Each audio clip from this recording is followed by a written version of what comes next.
Okay, welcome guys. This is my extra channel, so I'm not expecting to actually have anyone come in here because I hardly ever use this channel. So anyway, this is probably just going to be me hanging out. I won't actually sort of interact with anything until till people start interacting with me, I guess, because I really don't expect anyone to be here. I'm just going to be doing some thumbnails for my coming series of Dwarf Fortress. So by all means, say hello or ask questions, whatever you want to do at this stage. I'm happy to sort of answer anything. Now I'll go through and I'm just going to start illustrating basically. I want to set up a style and just go from there. So I'm not going to be it's not going to be too high power or but I don't mind deviating away from what we're going to be doing. So I'll be using Clip Studio to do these. I think I'm sort of half thinking whether I do it in an animation package or whether I do it in this particular version. So I'll just go into new and I'll just do it in my sort of extended YouTube 1080p oversized style. Okay, so I'll just get everything set up properly. So my drawing tablet, move that into position. Didn't get anything prepared actually. And a pin here, so there we go. And I'll just make sure that we've got everything established. There we go, that's good. Yeah, that was a soft brush, that was alright. Just go back and grab pencils. Just double check how we're going with the okay, that's the wrong sort of pencil. Just go to the rough lead. There we are, there we go, that's good.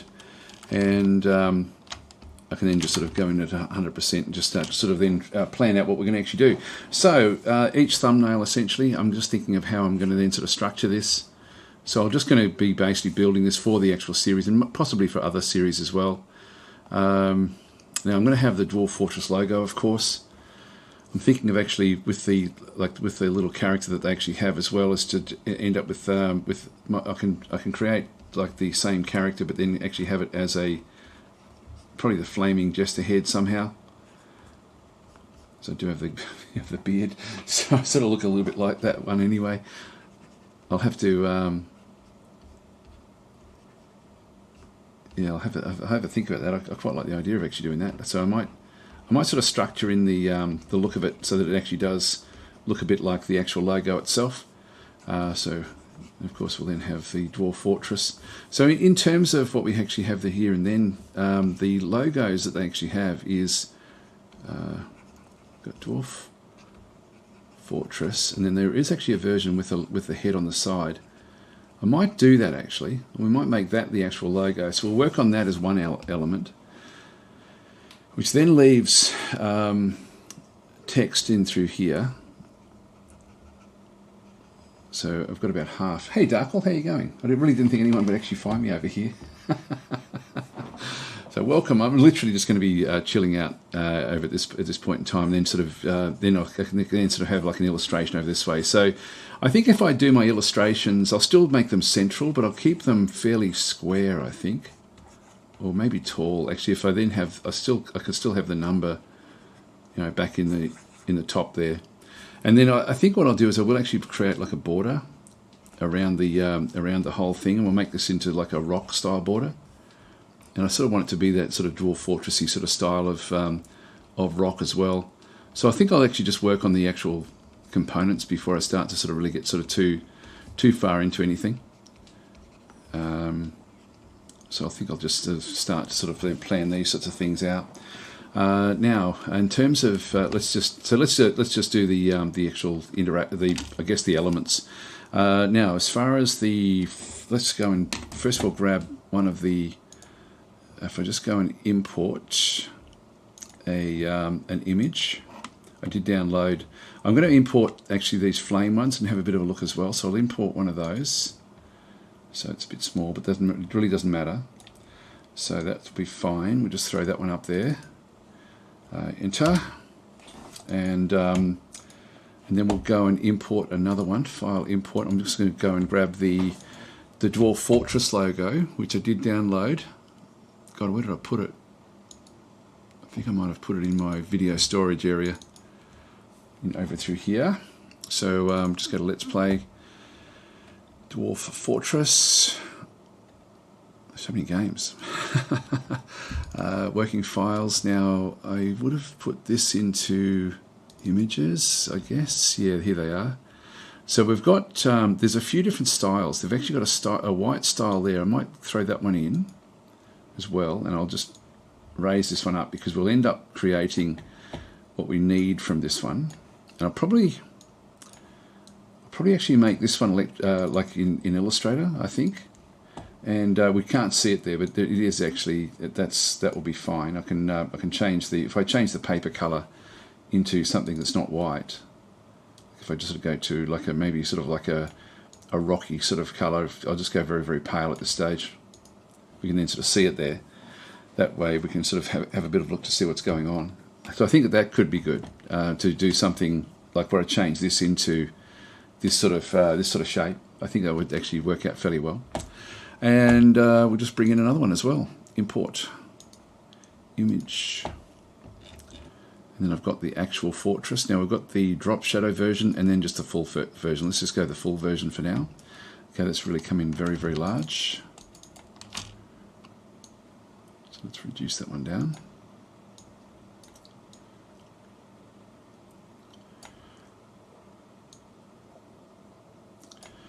Now this is interesting. This is the same font, but I can replace that with the other font. So there's all the different elements. If we just go and throw that one up to the very top. So we've got this one now. Is sort of what it looks like. I don't know if I should put the jester's head in there. I think it'll get lost a little bit. I think I could even just leave that one as this is the official Dwarf Fortress logo. So I could leave that one alone and then actually just have the flaming head off to the side. So if that's the case, I think I will build. I'll do my sketching in here. Let's move this one up above, and then I'll just get this. I'll use this as my test area. If I just sort of bring that one around, and just make it go a bit larger. So if we end up getting something a little bit similar to the size of that other one over there.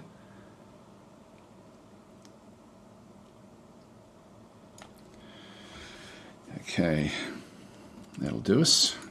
And then I'll just go above. Yeah, this will be good actually. I'll be able to structure this one fairly well. So if we go across now to yeah, I think I can just plan this one out relatively easily. So if we just go across and almost need to have like a grid set up. Now this program doesn't have a grid, I don't think. I'll just do a rough and then we can bring it across into Illustrator where I can actually then put a grid down very, very easily and sort of then work that. So we'll just go across and put just a rough layer on board, and I'm just going to reduce the opacity of a lot of this stuff. I'll turn these off for now. I'll keep that one on. I might just reduce the opacity down a little bit of that one as well, just so I've got the idea as to what's actually going to go on. So this will be the layer that we then sort of work on. I'll just use the pencil layer that I had there before. So I'll just go back to the rough pencil, and actually I might just illustrate over the top of this one in here, so we can sort of then have a bit of a look to sort of see how it's going to then go. Now that's got another, so there's basically a pattern halfway through.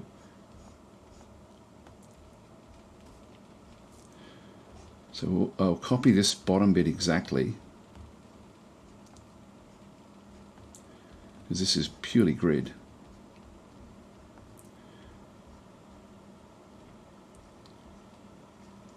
So again, they've got sort of double through there. Hi, Untrusted Life, how are you going?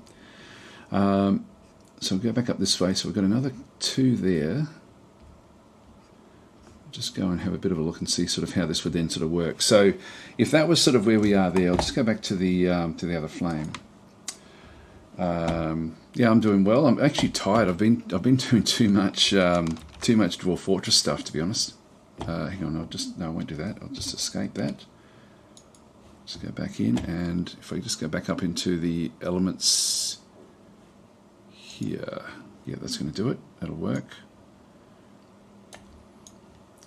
Let's try to figure out about, like, just get an approximate feel for the actual size. I think we can actually do it around that sort of size. So I'll throw that one over in behind, and I'll just reduce the opacity again even more. Get it really down low. Let's turn off the other Dwarf Fortress logo for now. So that will sort of do, I think. Maybe even slightly smaller again.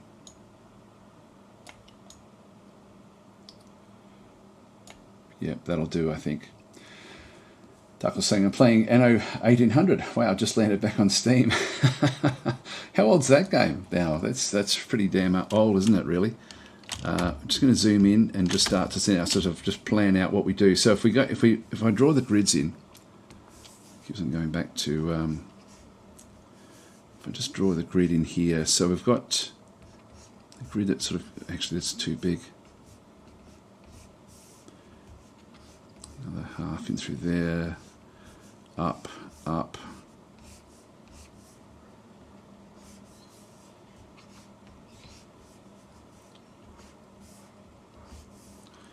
So just give me a bit of an idea as to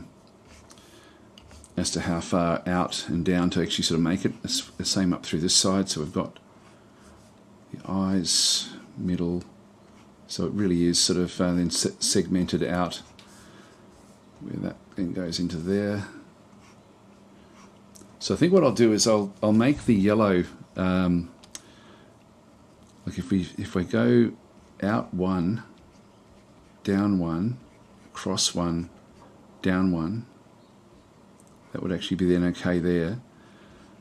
Come back up, out one again.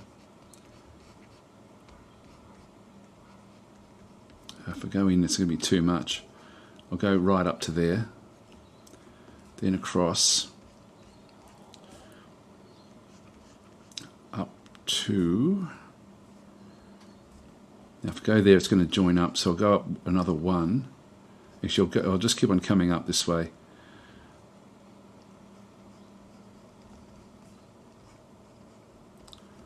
Go across, up two, across one, up one.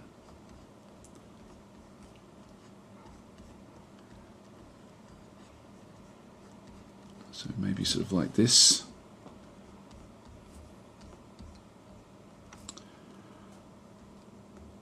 So out one through there, across that way, down, one. So this one would be then up from that one through there. Structured that in this way, so that down another one.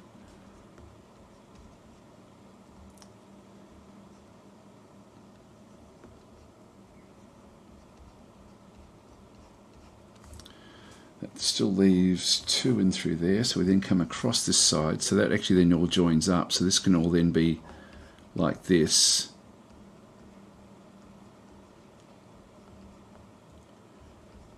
Actually, I might just do it this way.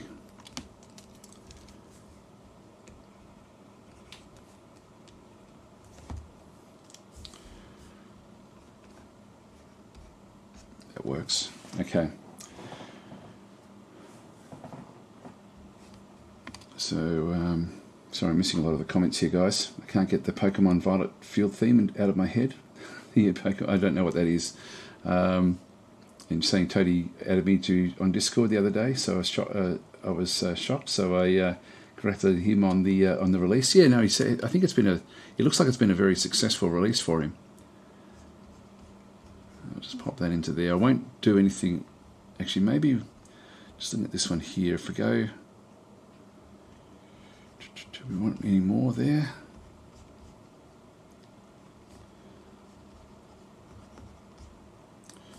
That would sort of do it, actually.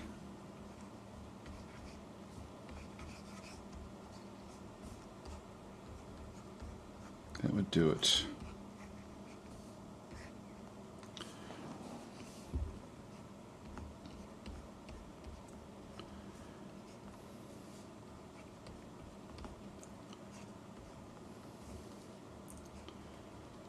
I could leave the white on the inside. Then as far as the other colours are concerned, I could actually then sort of have just them come through.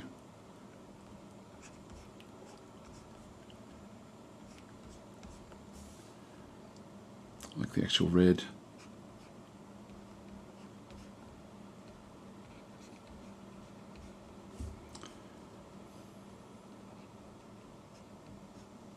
If I need it. Actually, probably don't even need it. I'll just pop them in there just so we've got something to look at.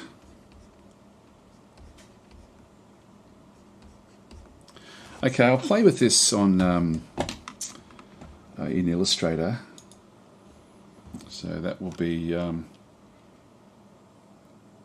looks a bit all over the place, doesn't it really? I think actually just looking at this one, I think I'd prefer to have this one, now that I've gotten rid of it, I think I'd prefer to have this one go down a little bit. And actually have the shape go down deeper as well. So just have it start a bit lower. Which then gives me the opportunity to then have another orange in through there. Just go that way. There we are.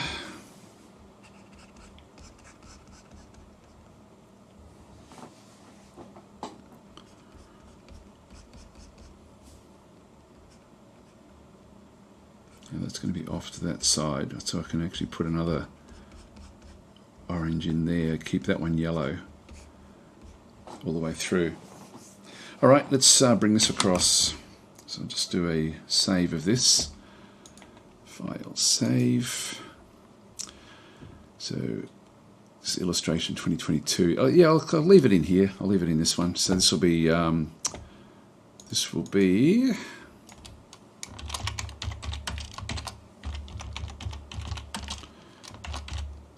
thumb ideas. So this will be actually like to create like a bit of a logo. Now actually that's a point. If I put it off to the side over here, it's going to actually ultimately be too big. So let's not do this. We'll just go one out.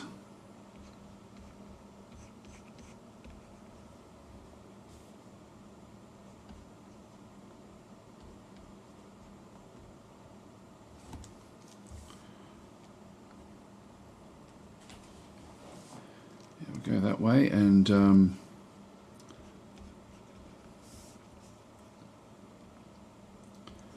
ultimately come out this way, I guess. Could go that way. No, I don't need that. Just get rid of that one. That at least keeps it relatively narrow, sort of.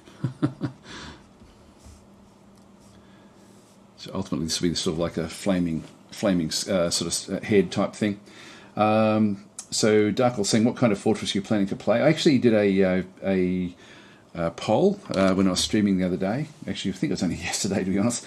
I've already recorded like I think 8 episodes, and so it's just going to be more of a tutorial type fort, so just a standard type fort. But I did start on a difficult world, and so it's not unusual in the sense that I did actually say, look, do you want me to start in a weird place, or do you want me to start in a typical place? And it was overwhelmingly for me to actually play on a typical location. So that's what I did, and yeah, so it's only just really started at this point in time. Now I've got that there. Let's have a look and see if this actually works. Now I'll see what this looks like when we actually get into Illustrator. So I'll just do I'll just start up Illustrator, and then we can sort of just test it all out. Illustrator up here.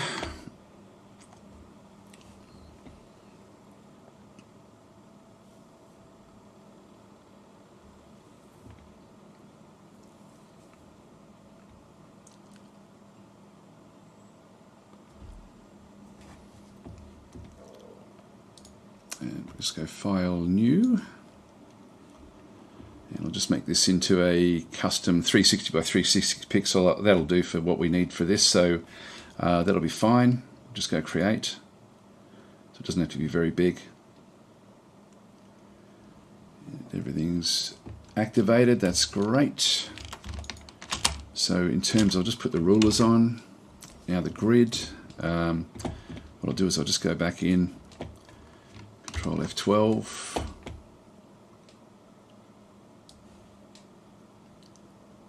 Grab this. Copy to clipboard. Go back to Illustrator, Control V. Create a new layer. That's weird. Didn't actually accept the layers. Not cancel.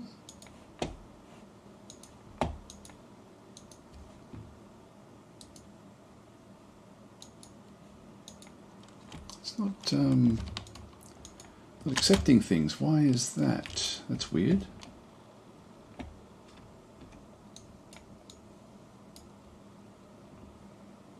There it is. Let's pop it back in there again. That's oh yeah, now it's actually I don't know what happened there.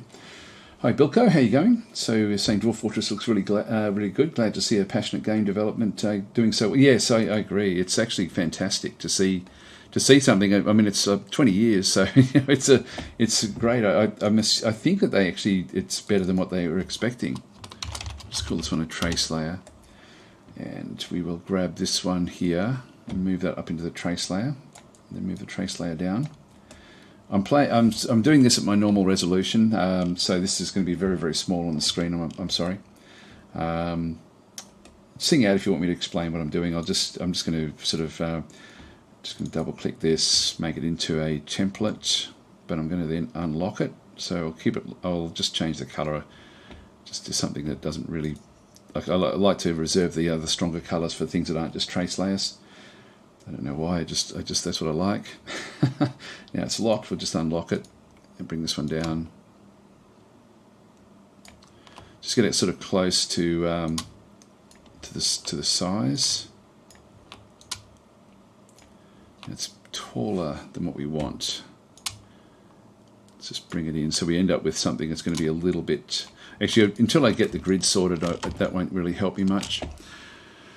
So we will just go, just make sure this is RGB, this is good. So we'll just go to File, and in this case it's going to be, where are we? Not File, it's going to be Edit, Preferences, Guides and Grids. So I've got grid line every 40 pixels. Now if I've got 360, how many have I got? 1, 2, 3, 4, 5, 6, 7. So I've got about 7 for half of it. I'll just sort of work it out. So if I go to 8, so 360, actually this should work out fairly nice. Divided by 8 is equal to 45. Actually, I'll make it 40. So I'll make it the grid line every 40 pixels with. I've got 10 subdivisions. That will still actually work out okay. So let's just go that way. So we'll just go all right. Then we'll just go to view the grids, say show grid.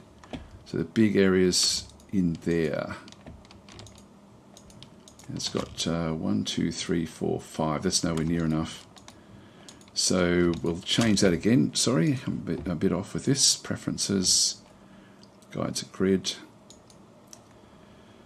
So if that's, yeah, so 360 actually. I want 360. I want around about, I want about 10 divisions across. Actually, I'm going to need more than that.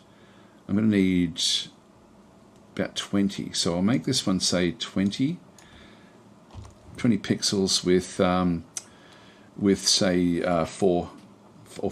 4 subdivisions. That will do. Let's just see what that looks like. So then we've got like 1, 2, 3, 4. So that's about the square size. It won't really matter that much, but this is sort of where we are. If I just flick that one on or off. Yeah, just having a bit of a look at what goes on here. This will do, I think. This will do. And just have a bit of a look to see how we go. So we'll diminish this one down to say about 10%. Hopefully we can see the grid in between. No, we still can't see the grid, unfortunately, underneath this. So I'm going to have to keep on turning the grid on or off. What I might do is I might actually turn off the grid. I'll make the grid so that it really is very, very pronounced. So just go to edit, because I don't need all these smaller units. So just go to preferences. Is it grids and guides? Now it is literally just great big chunks. I can do this a few different ways. I can sort of set up the, I can just set up squares, I guess. Actually, I'll just use the mouse. It's easier doing it this way.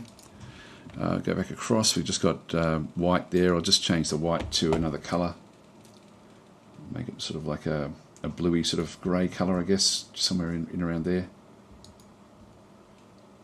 And just change this to SVG or HSB. Make it sort of more of a grey. There we are, that'll do us. So I'll just start to paint in now. Should have snap to grid on, so we just got view, snap to grid is actually more important for me. So I'll just draw a square, just make sure, yeah, that's going to snap nicely, that's excellent. So I can then sort of just start to position these into the right sort of shape. So let's just get the shape defined to start with. So that will be one there, one there, one there.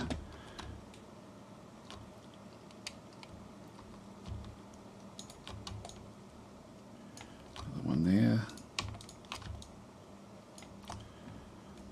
In fact, I can literally just draw this, I think. How are we going with the size? This is the thing underneath is just slightly too large. Just get the size down a little bit more. Maybe even a little bit more than that. It is snapping to the grid.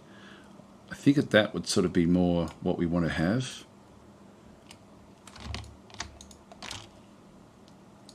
Yeah, I'm painting the wrong area.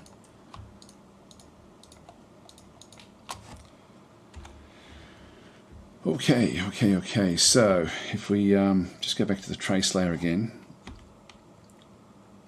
just try to get these to sort of line up a little bit. Okay, so Bilker was saying, what software do you use to make thumbnails? So usually Photoshop to do the actual processing. I use Clip Studio to do any illustration, and Illustrator to do anything where I think I might use it again. And I'm thinking this will be something that I will actually ultimately use again. I might start from the actual middle of this one, and then we'll just work our way out. Like, because I'm doing it, and this is a like with using Illustrator, I can it's vector, so I can actually sort of come back in and do that. I've done it again. I'll just move it back up into there. We'll lock the trace layer now. We'll just start to use this particular layer through here. So we've got 1, 2. I'm a little bit off with this. We'll just move this one across. Another one. Yeah, I'm actually a long way off. I'm sort of okay here. It looks like my scale is still quite badly off.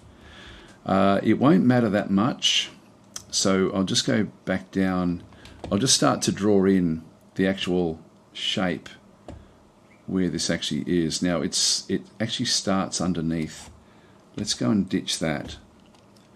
If we just go into these areas through here, so it's going to be sort of around there somewhere, down, across, up, down. How many does it go? It goes, it's got 1, 2, 3. It goes to there. It then goes 1, 1, 1, 2, 2, 1, 1. Or does it go 2 there actually? I can always tweak this again afterwards. I think I've done the wrong amount there. I'll just put that one in just so we've actually got the shape there. Let me have another look. Just go back to this one in through here. I'm just going to turn back on this version of it, and I'll just turn off the pencil sketch. So yeah, it goes 1, then 2, 1, 2, 2, 1, 1, and then back up to there, with a box there and a box there, which is the same width as the eyes. So we'll just get this established. So I've got the this area through here. If I just go back in and grab these, they have to be done there. That thing gets that shape. Then we just go back in, draw another box. What I might do actually is I might actually put an outline around all of these. So we'll just go back in, and just go to swatches and just make it black. That way we can sort of see what's going on. So I use so this is Illustrator, which I can then, this is vector, so I can actually sort of, I can make this any size I like. So this ultimately will be a better place for me to build this part of it, because I can actually make it literally any size. And I'm thinking this will be something that I'll probably end up using a bit in the future. And so we'll just come back in, just change these. I'm not going to bother with the colors just yet. That will do for that one. And now we can sort of just start the process of building that in the other zones. So we'll go and so if we have a bit of a look at this, we've got just start drawing in the other shapes again. So we'll just go back to the pen tool. So we go up. That goes up 2, I think. So 1, 2. I think that's how it then works. We then go to the middle, come back down 1. Or is that too much? Actually, that's not what I want. I want to go down to the bottom here, and then across. Oh, hang on, have I got pixel turned on? I've got pixel turned on. Where's that? I do. I don't want to have that. So what I want to do is I just want to have all of these set up so that they actually don't go on the outside, but I want them to just follow the middle of the actual thing, because otherwise they're going to start to just sit slightly off. That one's okay. Actually, that one seems okay, but then the pixel itself, see how it's actually off slightly? If I just go back in.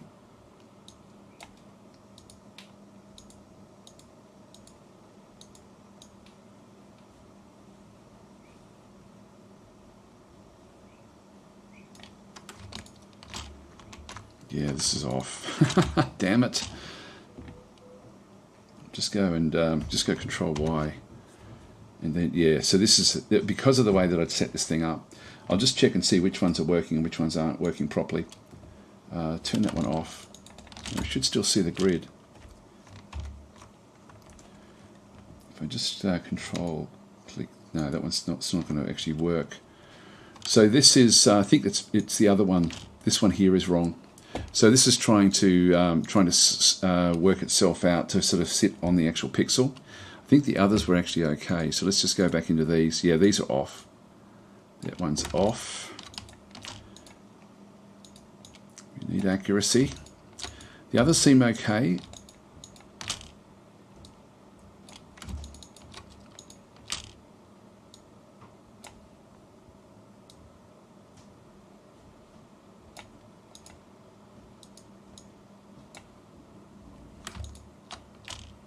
Nothing else seems to have gone.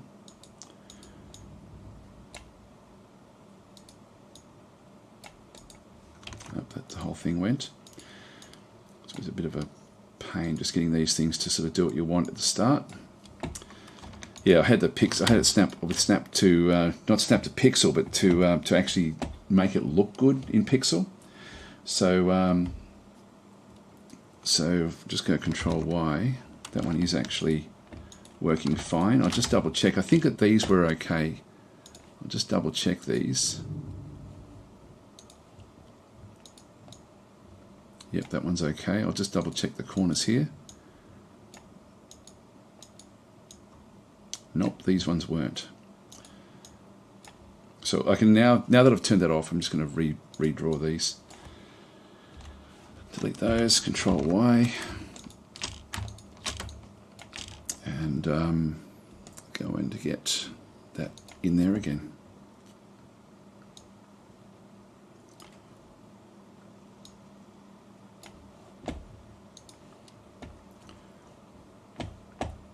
So with this one centered, that one should all be okay. So also the other ones I had created without having the border, so these were all fine because they had no border, but now that I've turned off pixels, the pixel snap, we're going to be fine.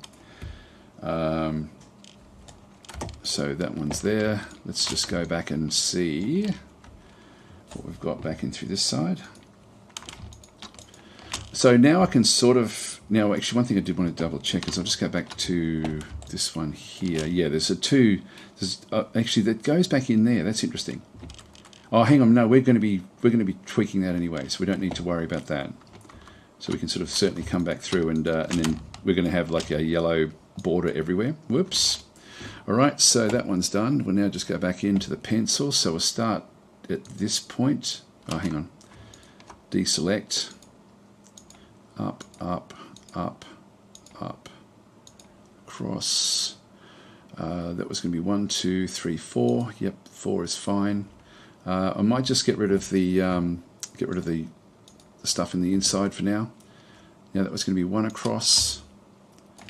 Then it was going to be 1, 2, 3 up, maybe 4.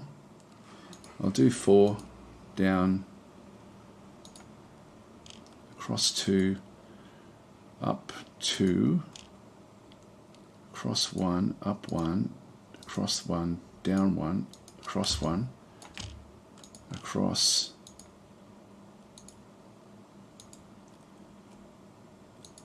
there, across 2. This is actually too big. We may have to change this. Across 2. I'll just get it sort of so that it's sort of lining up and just sort of see how it does work. Stagger that by 1 at a time.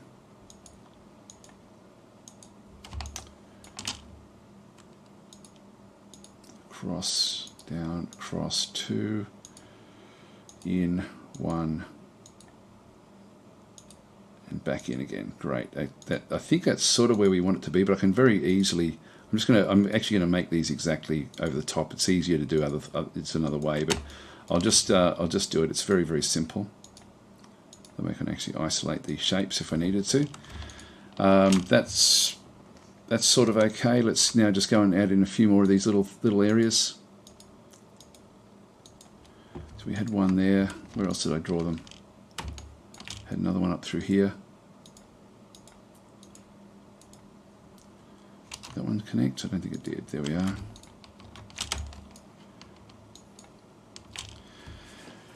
Okay, and then we just got the actual flame bits. I might bring that one back down.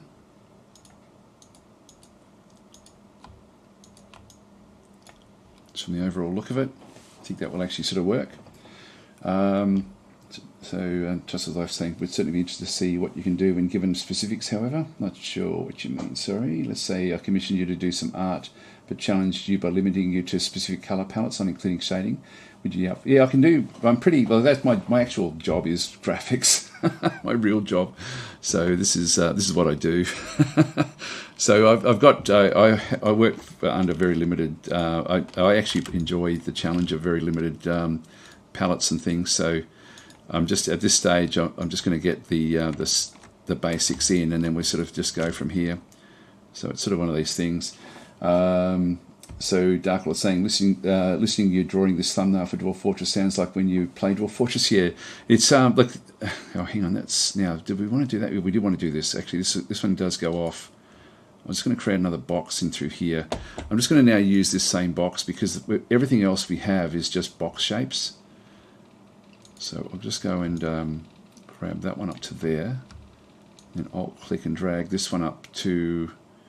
That one was 2 below. Ultimately, it was going to end up being there with that one there, and then this one here. That one was going to be too wide. Actually, no, it wasn't. I think I'm just going to leave it like this. I can go too wide here. And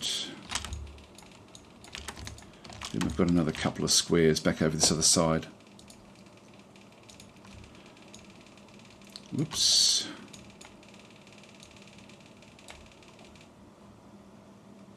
Come on, you can do it, you can do it. Grab it. Then Alt click and drag. Yep, there we go. So that one's going to go there. I might just have a quick look and see where we've got the... I keep on doing the wrong things in through here. Okay, so that's probably a little bit too big, but we can now start to finesse this. So what I'll do is I'm now just going to go back in and start to just get the basic colours. So this is going to be a light grey. I will just now go and get rid of my swatches. So select Where are we? Select all unused and delete all of them. And that just leaves me with purely black and white. I'm just going to now start to add in. Now, one thing I don't know is the if I just go to the Dwarf Fortress, if I go to Kit Fox Games, I just want to make sure I get the right colours. So I'll just go across into here, add in Kit Fox Games. Where are we? Kit Fox Games in through here. Kit Fox. Yeah, just go to Kit Fox Games, and just that way we can at least see exactly what the colours actually are. They do actually have a press area. Actually, I should actually go and have a look at that. It's very slow. This site's incredibly slow to load. Just go to Press Kits, and then we'll just go down to Dwarf Fortress, and this is where I've got their logos from. But yes, they've got this one here. I just wanted to make sure I actually got the specific colour here. So I will actually go and grab that one. Yeah, so I copied that one. It's A5, A5, A5. Okay. So I'll use that as the actual basis, and I'll probably just use my colours for the rest of these. So I'm sort of overly finicky about this, and I think I'm going to actually reduce how far up some of this stuff goes. So I think I'll retweak the height of what I've got through here. I'm happy with the width, but we'll have a bit of a look. So I'll just go and add in another one. Actually, I'll just go back across and make this one. So A5s across, and we'll now just add that one into the mix. And this will be, bring that one in. So we've now got like a global colour in there. So when I select the different areas, I can now just go back into this one here and say you are going to be that grey. So that's the actual grey that they're using. Their actual logo, if we go back to not to that one, if we go back to Clip Studio, yeah. So they've got sort of like a see-through. They've got white, white, white. Now, that's going to be a problem for me. I think I'm going to have to go and change a different palette. So I think I'll bring my palette in and then start to figure out, because I'm going to have to go with a different way of doing that. Just so it sort of then is cohesive with mine. So I will go back across into this one. We'll make this one white. And then I'll go and grab my logo. Just go and actually I'll save this one. Save as. And if we now go back across, actually that was where I wanted to be. YouTube. Oh no, that's the wrong one. Put YouTube down in here. Daz Tactic. So if I just go across into logo. Looks like I was changing it. I was in the middle of changing everything over, but that's okay. So I'll just go and change this one into Daz Tactic Dwarf Fortress, because I'll be able to use this a lot. So I might as well get this one right. Logo. Okay, and that will just be compatible there. And so I can now just go and open up this one in here. My normal flaming gesture icon, which will then actually have the color schemes. So I've got the color schemes in through here. Now I do actually have, it's funny, I don't have the yellow there. I'm going to have to open up an actual version. I'll go to a different version of this. So this is also just vector based, so I can sort of make this go in as far as I like to then sort of get the accuracy, which is sort of like the Dwarf Fortress one. By doing it in Illustrator, it takes a little bit longer in one sense, because it's not sketchy, but it's 100% accurate. File open. So I tend to do any icon type work, I tend to do it in through here. So I open that one up, and Dwarf Fortress logo. Just go back out into my other logos, kits. So I've got merch logos in through there. I'm just trying to find where I'm going to have I'm changing the logo over to sort of get the more of the flaming logo. So this is actually the logo kit itself. I'll just try this one and see if this one has got the other styles. It still doesn't have the yellow. I didn't actually define the yellow for this one.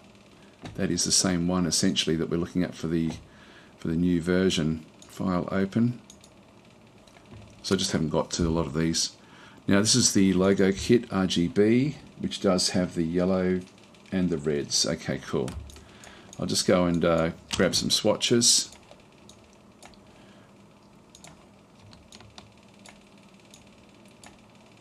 Doesn't really matter. What do we need? 1, 2, 3, 4. Yeah, sure. I'll grab these because I've actually got a silver color that I was using as well. So I'll just go back across now and I'll just, rather than import them in, I'll just do it this way. That way I end up with the with them coming across to the new version. There we are. Just go Control C there. It's a really old file, that one. They all now come back in. So I'm going to use my silver rather than the Kit Fox grey. So I'll just use my grey for that one there, which happens to be very close to the other one that we actually had. So if I now bring back in the Flaming Jester, there shouldn't be, that should be exactly the same colour scheme as the others. Say no. File, open. Go to Flaming Jester. I'll now open this one up. So just, the orange is different. That's actually new in this one. So when I bring this one across, I'll just see what actually does happen.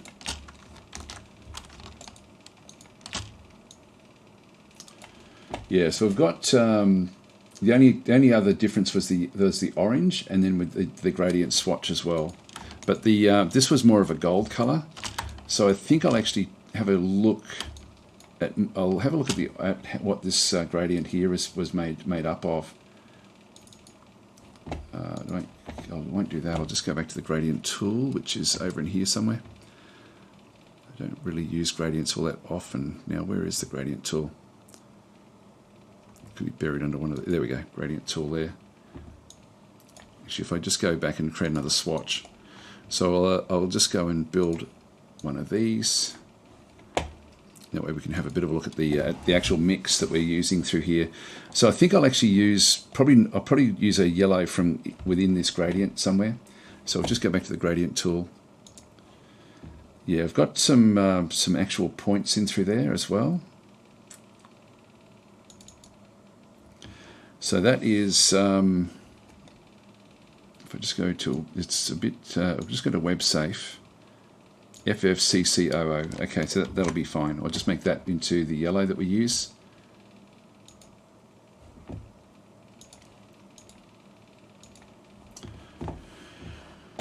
And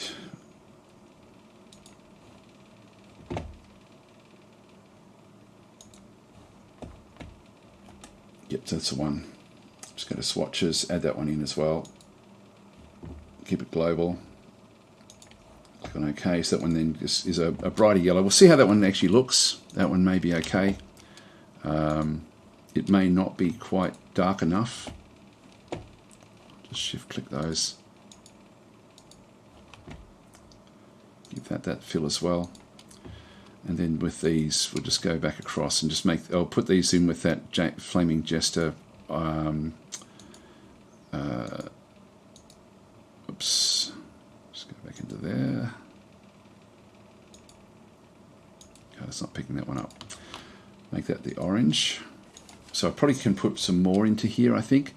And I think we can actually, I can reduce what happens in here a little bit as well.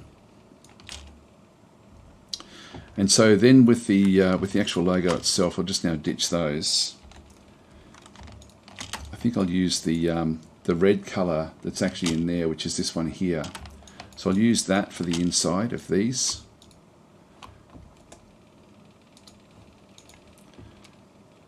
And that one there, probably use the darker red, and then just I'll see what the lighter red, if that's going to be not enough. It's not enough.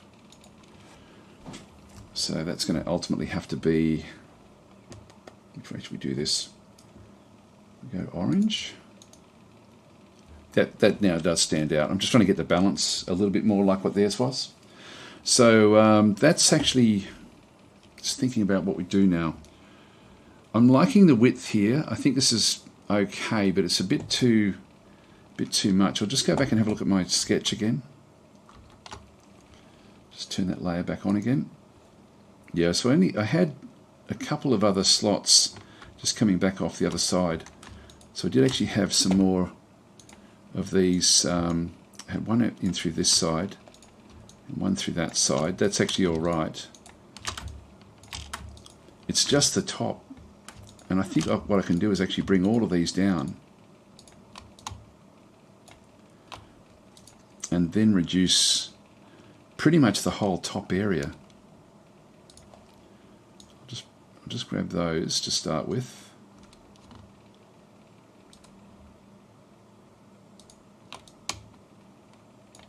I think that'll work, and then we just grab these, bring them down as well.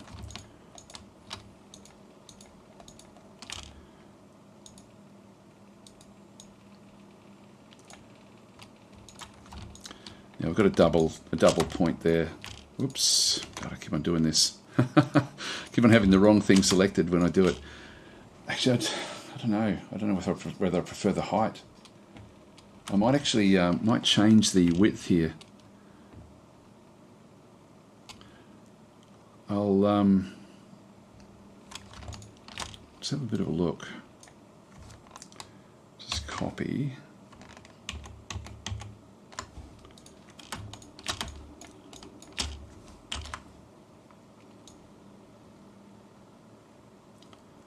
That's sort of what we're dealing with. I think I prefer this. I might just move this one out. I'll just do another copy of this one.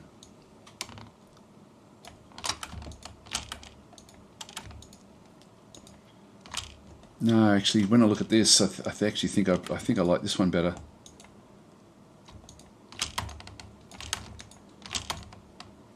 Yeah, that one looks a bit too compressed in comparison.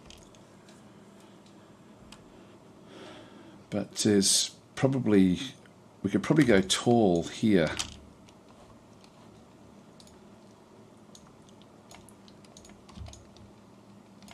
Grab another one there. Yeah, that one does look better, doesn't it? Okay. That looks good. I think that's all we need to do. I wonder if I can actually put the other shape in there. I might just test that and see how that actually does work. If I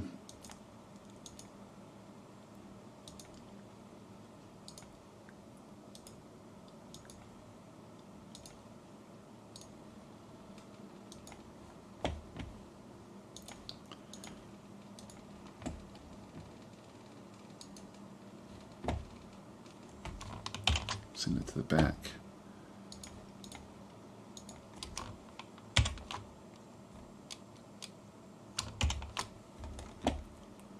It makes it more like the actual Dwarf Fortress logo,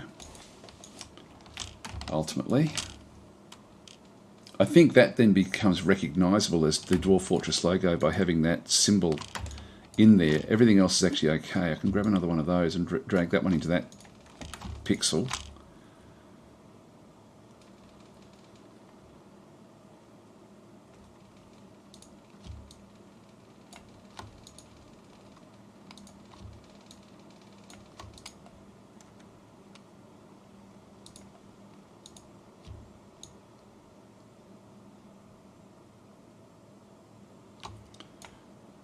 If I make that one go up to there. No, I think I prefer the angles coming up this way. And I don't mind not having too much coming up this other side. What about we reduce these down to there? And that one down as well. Just so we don't have exactly coming off the other side. I think that's actually okay. I don't mind that, so I'll make that the actual one that we use. I like to keep working files sort of off to the side, so I'll keep this file with everything on it. And so what I'll now do is I'll now bring this across into essentially into Photoshop. Just go and Alt, no, just go and bring that one across, and we'll now make this the actual size. So that one can just sit there. Yep, so it's 0, 0, that's fine. And we'll just turn off the trace layer. This one's already, I'll just save this one in, and then we'll just reduce this one down. So we'll just go now to this area. So it's going to be a little bit taller. Now if I make this one, if I make it go there, it's just too narrower than the other one. I'll leave a bit of a gap around it. So we'll just go across now to the artboard. Make the artboard that wide. All right. As far as the logo is concerned, that'll do. I'll just save that. Let's get rid of the black.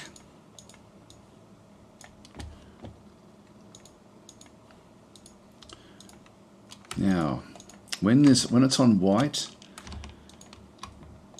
it's a bit bright, isn't it? The yellow.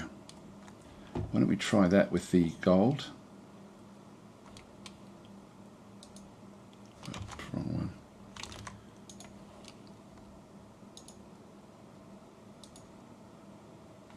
Yeah, I like the gold better. Oh, come on. Wrong thing selected.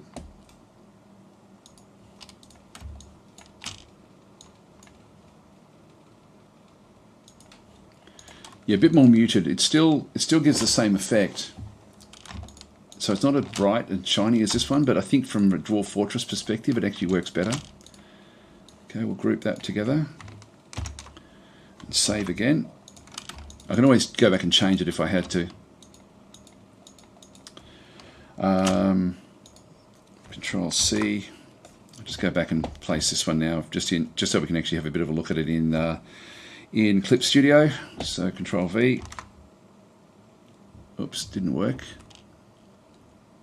It's up there. It just looks shit, that's all. Forget that. We'll just go Control Z.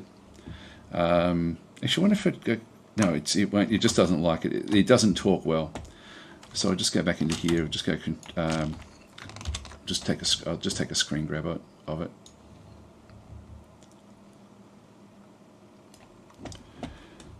Okay, copy to clipboard. That'll just give me a visual reference. So it's not super different than what I sketched in there. So that's actually all right. So that's sometimes these can look. Oh, hang on, I've got it all selected. Just delete that one. That one was. Yep, we'll go and delete that as well.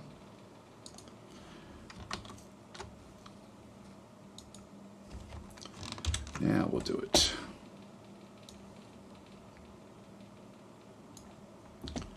Copy to clipboard.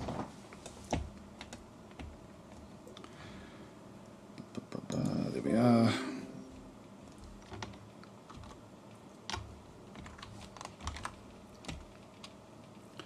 Yep. So that at least that just gives me a bit of an idea, so that when I do put it back together with the logo, I can then sort of have that, so I end up with an actual logo.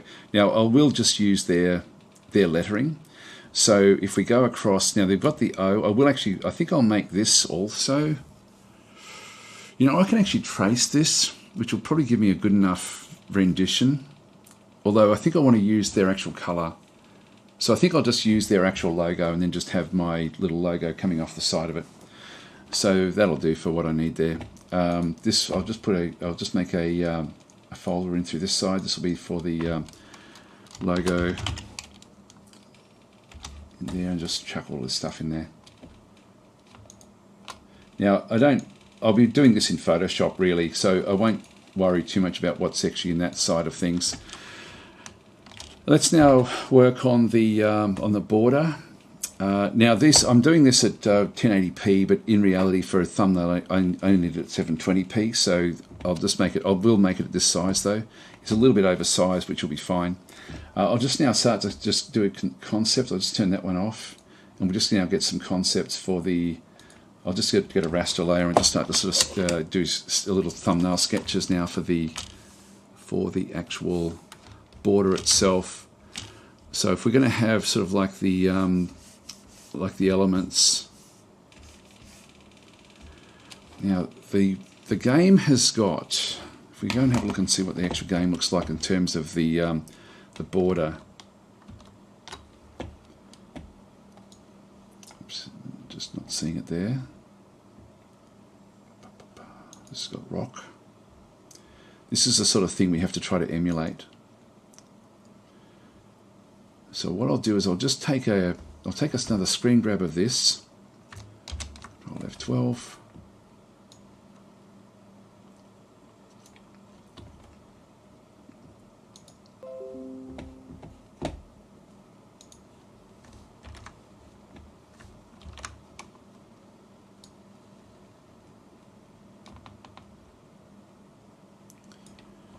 Now, I'm not going to make it pixely like this, but I'll try to just emulate it. Now, they're just using a very small pattern that does run through, but it does look nice, what they've actually done there.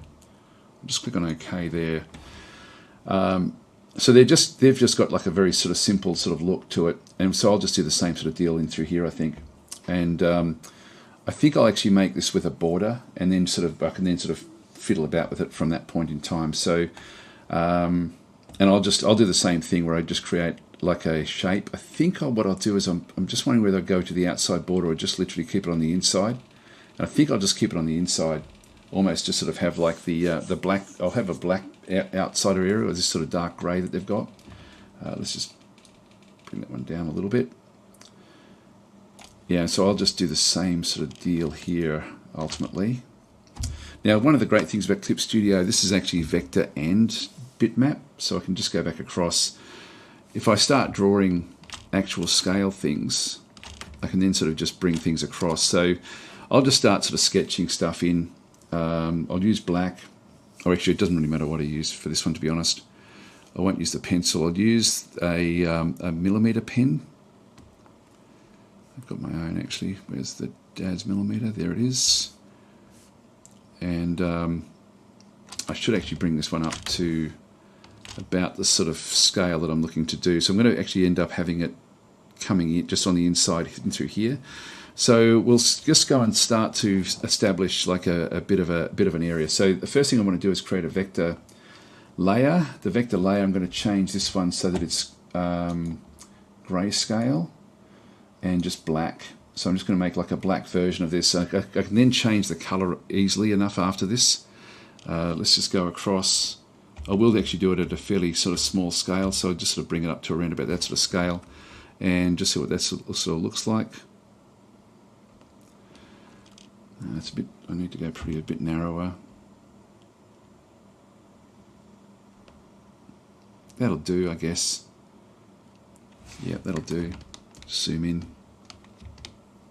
Just go to, say, 150%. Okay, so we'll just delete everything off that layer. Just sort of start to sort of sketch in the various sort of shapes.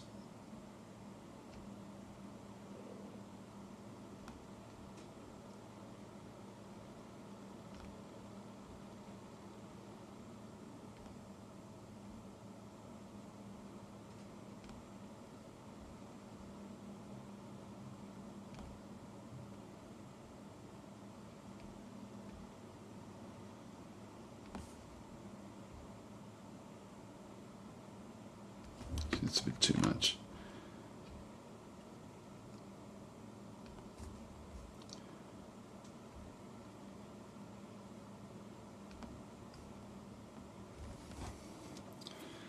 Okay, and I think if we then use these as a guide, I can then just sort of go and grab all of these and just sort of have them come across. Now if I grab all of that, well that'll grab all of them. Does it stretch it? Oops, yes it does, that one. That's okay.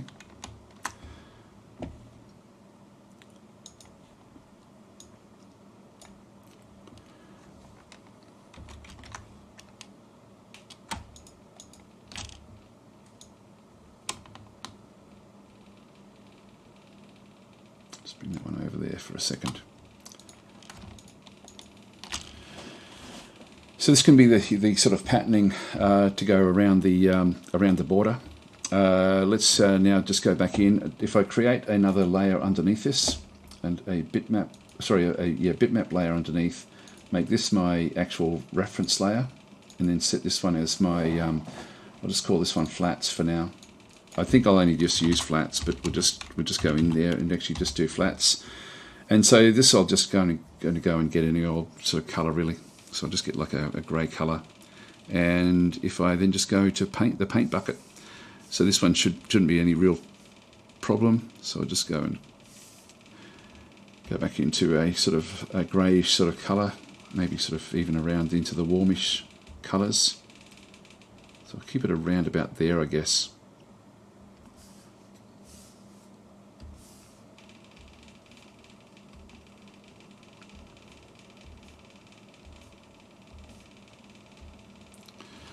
Okay, then we'll just go a bit lighter.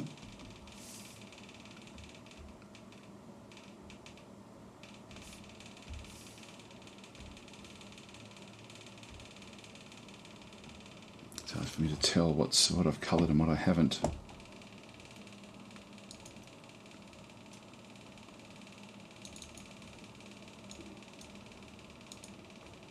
we go.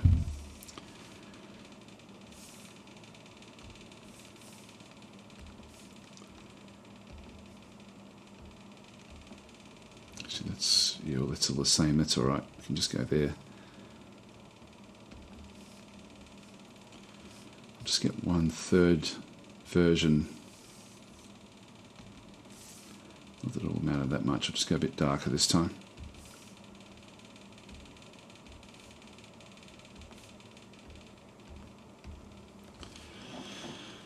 Okay, that'll do us. Yeah, I'll just end up sort of creating more of these sort of colour, these sort of things in the actual shape itself. So I think if we use that as the basis for the border, I can then have all the stuff on the inside. So if I do come around, I'll just move this one in a little bit. So what I've got here is I've got like now a flat version, and if I decide to change it, I can then sort of do whatever else I can do anything else I like there really. I'll just go and if we just go across, I'm just trying to think of the best way of doing this one. I will be wanting to sort of get like a patterning type shape to this. I think it's the easiest way is just to copy both of these areas. I'll create another folder in through here as well. Let's call this one border. And we can sort of then tweak things afterwards. So if we just go to border and through this side, throw both of those in there, and then start to duplicate these, and then just move them across.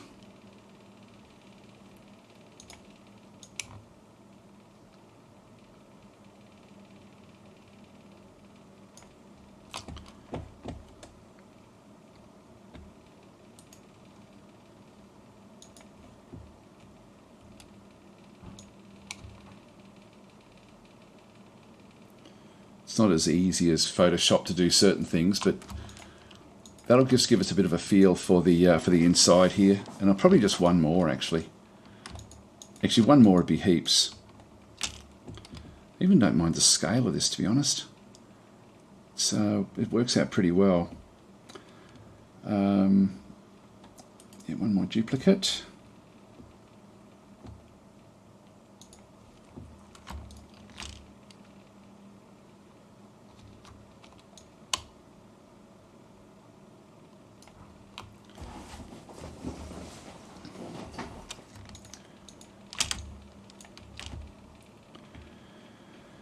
And one more.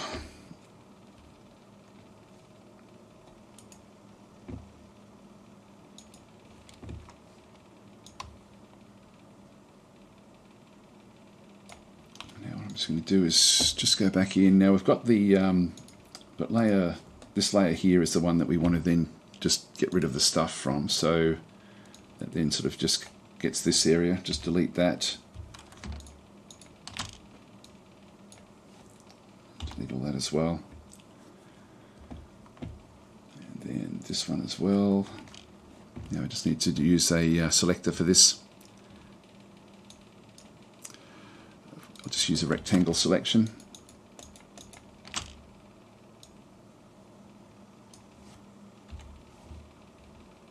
Oh, wrong one.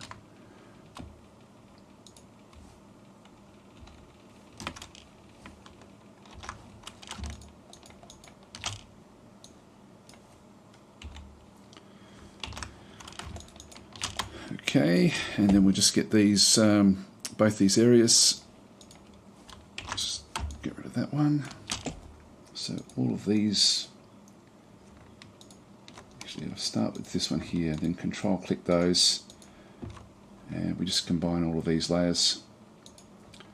So we just merge selected layers. That just puts them all into a vector layer, and then this one as well. Now this one should still have the grey. Yep, that's all selected. I can change the colour then whenever I need to. And same with the flats. We'll just get the flats in there as well. So that will also then just be merged. Where are we? Alright, so that just gets me back to where I was. And I'll grab both of those, Control T. Now I've still got a bit of crap on the other side there, so I'm just going to bring this one back. So these ones, I didn't quite get that one. I'll just click on OK. And so I'm just going to remove that from the flats because I don't really want that in there.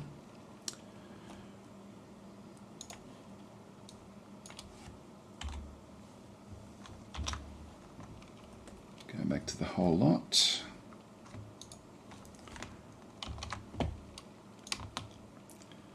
We're just going to go inside that area just ever so slightly.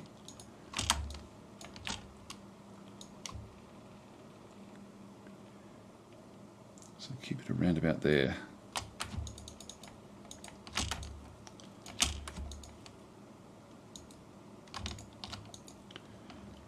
That will be, it's probably a bit too much. Just trying to sort of get the feel. I think I need to go with a bit more of a border on the outside. I'm just using those guides as where it should actually end up being. Just move it down a little bit away from the corner. Okay, that'll do us. Because that's vector, I don't actually lose any quality with that. We'll now just duplicate these two again. And we just move these down. Control T, rotate.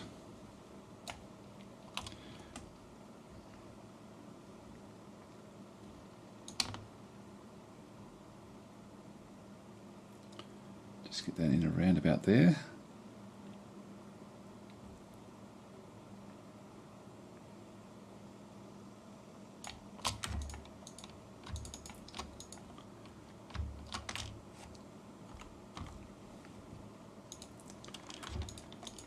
All right, and I will keep these separate now. We'll duplicate this as well.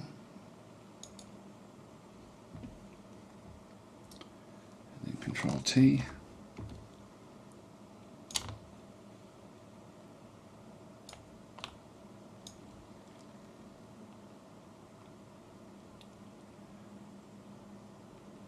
And I can make this one fit, so that will be okay. I'll go and get rid of the stuff at the bottom. Just click on OK.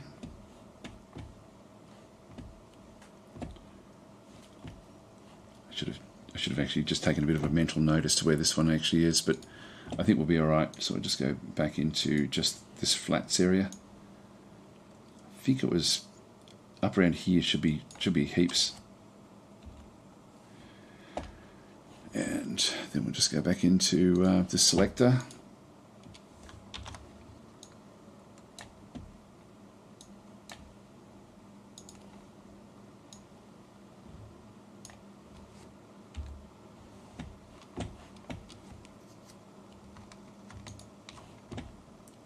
Make sure I haven't screwed this up. Yep, that's fine. Yeah, it was pretty accurate. That was good.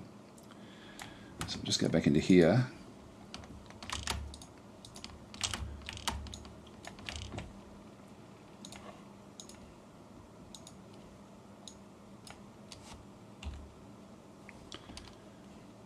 And back into the flats.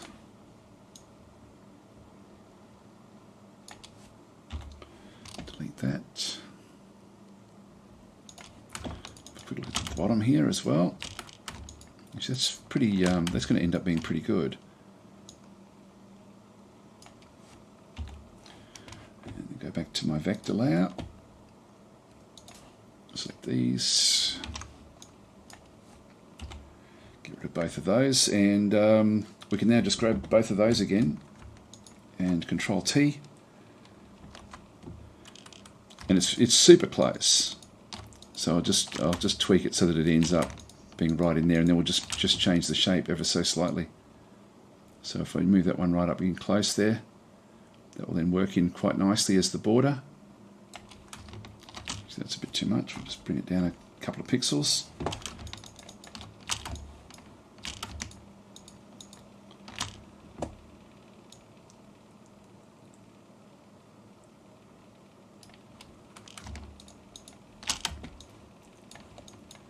And that'll do us. Okay, so that's good. And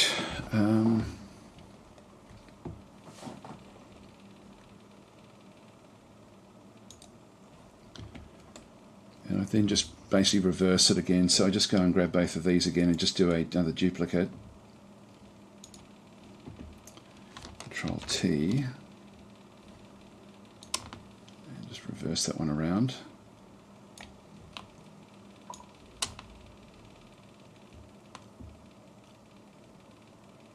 Just bring it over this side.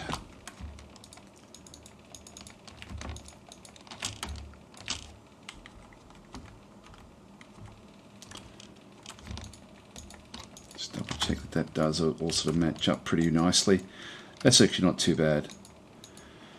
That will do us. Okay, so now we've got like a flats area. What I can now do is just go back in and I'll just click on OK. So we've now got a board. I will actually now go and put all of these back together. So we'll just go to all of these, just go to layer 6, then grab all of those, merge those selected. So that's all my vector layers now all together, and then all the flats. So I don't want to go through and manually do all of the bits and pieces in here, so I'm going to cheat with this a little bit just to make it a little bit more interesting. I'll see how we go anyway. We'll just do a merge. Where are we? Merge, select the layers. There we go. And so with this one here, I should be able to then use again in Photoshop this would be easier. If I try a filter.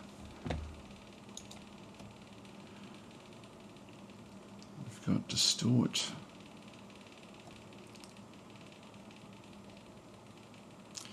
It doesn't actually have a mode to be able to then sort of just go and get the areas. I guess I can just quickly paint it in. I guess so. Let's just do a quick paint. So with the flats area in through there, I'm just going to go and create another layer above this. So I'm just going to go and add another one. This is going to be hard light. And with the hard light, I'm going to change the mode from normal to hard light. And so, and then with this one here, if I just go into hard light in through there. So with the hard light, I can then just quickly, I'll just see how fast it would be for me to do this. I mean, I don't mind it being fairly sort of clean, but if I then just go across and grab a marker, would that be the best way? It's probably a little bit too big, but let's just grab one down about that sort of size. If I go back into my shapes, and I'll just make this one a bit lighter and just sort of see what actually happens if I very quickly sort of just rough in a bit of a shape around the outside edge. That looks fairly good. So I can just very quickly sort of do this. I should have done this one before I started copying everything, but that will actually then work. Whoops. Okay, what I need to do is I now need to go and I'm going through onto the layer below, and I don't want to have that happen. So I'm just going to go and constrain this one to the layer underneath it, so clip to the layer below. So it's now clipping into the flats layer. So now I can go outside the edges and it's not going to really matter that much. So I'll just quickly sort of just put in some basic sort of shapes in here, just using like a bit of a hard light. It won't take very long. But I should have done this as a, just so I can copy this one across.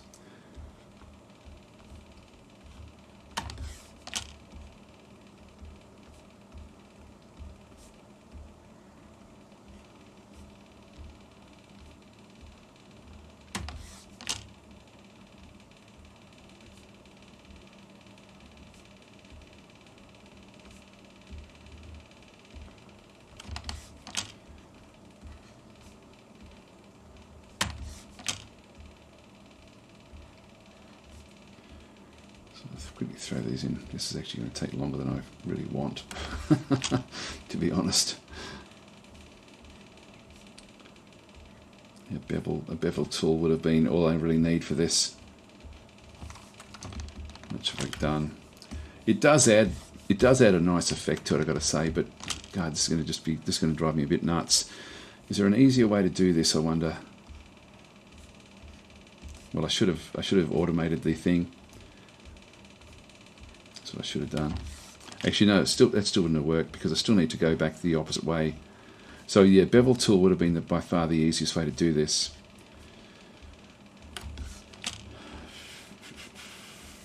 I wonder if I bring it across into Photoshop. I'm pretty sure there's no bevel tool in here with the filters. I mean, we just had a quick look. There's hardly any filters in here. Correction.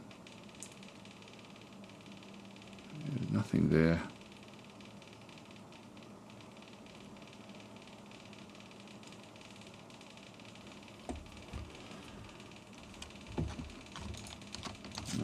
Okay, we're nearly there. It's only a few minutes.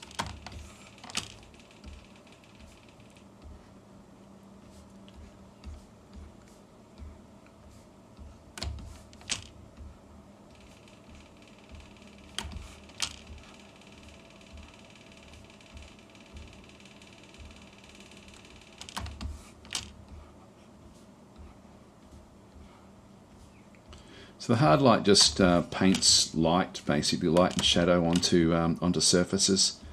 So depending on what your greys are that you've actually got there, it's fairly sort of fairly clean and easy. So I'll just speed this up a bit. It can be pretty rough.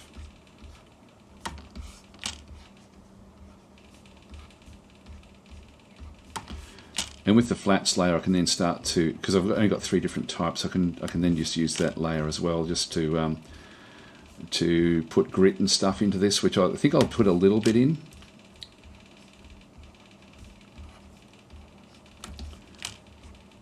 I was going to put shadow in. I probably should do that as well. I might just reduce the size of this slightly, so I've got a bit more control. Dark was saying, spend 1 hour automating a 5-minute task. You have the software engineer mentality. Look, it's sort of. It still would have had to. Actually, I would have had to have brought it into Photoshop anyway to do it, but that's okay. It won't take very long. It's also by making it. And not that I care much about whether it looks too exact or not, but by doing it this way, I'm going to ultimately. It's going to look a little bit more organic because it's not going to be pure like a. If I did use the Photoshop filters, it would end up being a little bit too much the same all the way through. Anyway, we're getting there now. I'll very quickly do the shadow. I won't actually go all the way around the back edge for the shadow. I'll just sort of do a bit of a rough look at it.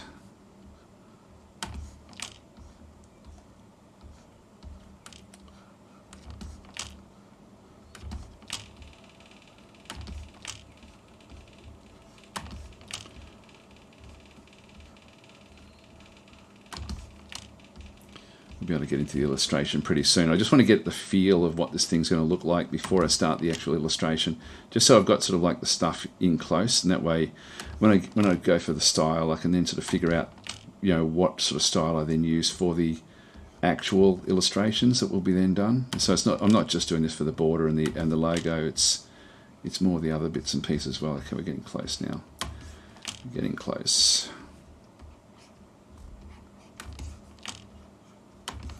Now in reality I probably want more of the highlights going on the inside, but I'll just keep it consistent.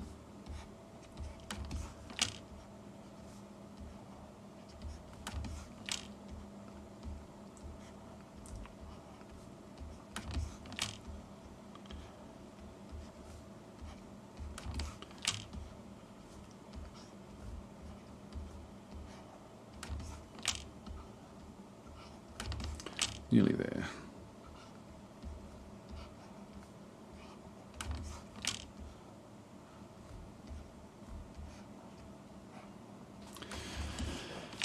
Now, if I go down below the other side, I'll just see what that looks like, whether we want to sort of end up here. I think that's going to add a little bit to it.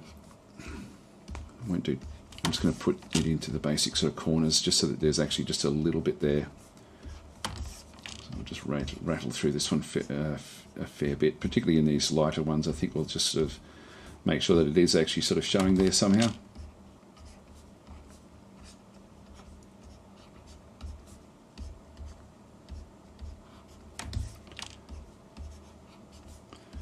In fact, we probably, if we do, by doing this, we don't really need to have any other sort of shape. I mean, I'm certainly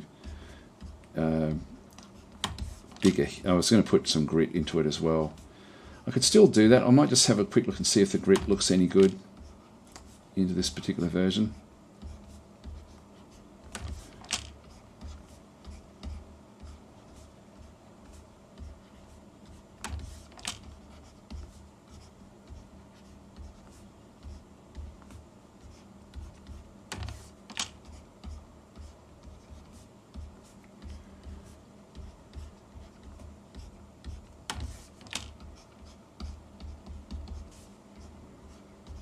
It will give it a nice little subtle effect, I think, by just putting these sort of things into it. So I'm glad that we've done it.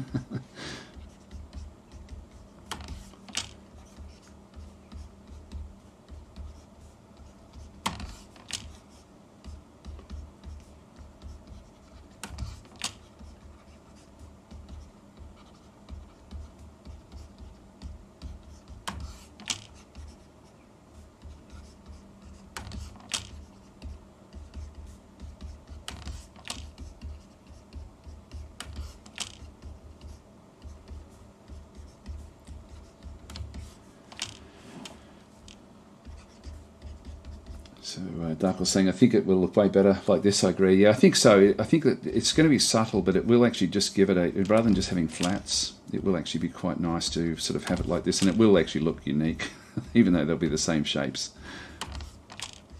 I will try just a bit of a grit in there as well, just to sort of see what actually does come of it.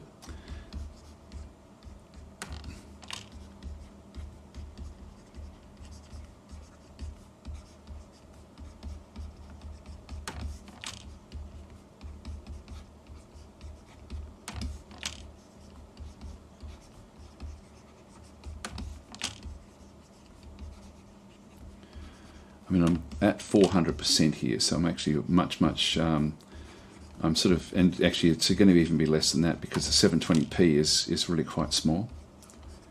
I should actually test it out and just sort of see how it does look at 720p. But the beautiful thing about this is that the outgel outline is still vector, so I can still adapt things and change things around if I wanted to, without any real problem at all. Go, just throw this one into there. It's not that onerous doing this.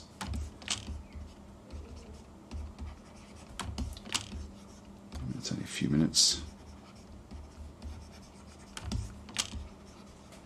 but yeah, I could have found a way to automate this a little bit faster if I wanted to.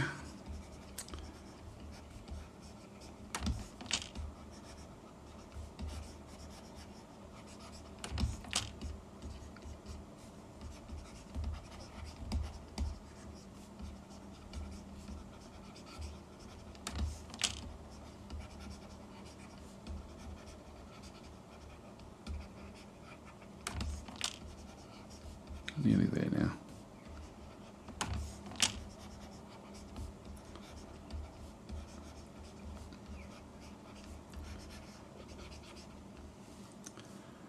do a save of this. Hate it to crash at this point. That'd be horrific.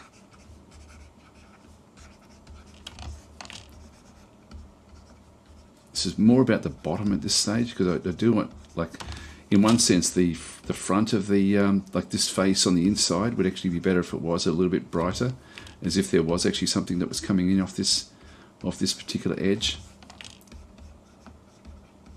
So I'll try to keep. I won't go right up the top there with this one. I'll just keep this one along the base here.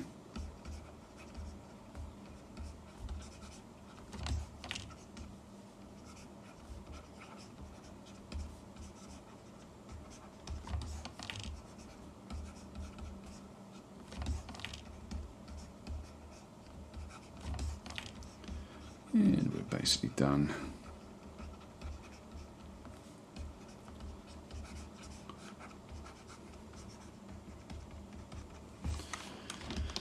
Let's have a look and see. That does look good, actually. That does look good. And that's very similar to the style that they actually have in Dwarf Fortress. So I'm liking that. What we'll also then just go and do is I will put a grit layer in as well. I'll just go and throw another one of these in, just make sure that it does clip to the layer below. And I'll just see what it looks like if I do it. So I'll just go across to the airbrushes, and we'll go with I'll just try a tone reduction. What's that going to do? Is that going to help us? Or does it just do too much? It's a bit bright. Actually, I won't do tone. Let's just do spray.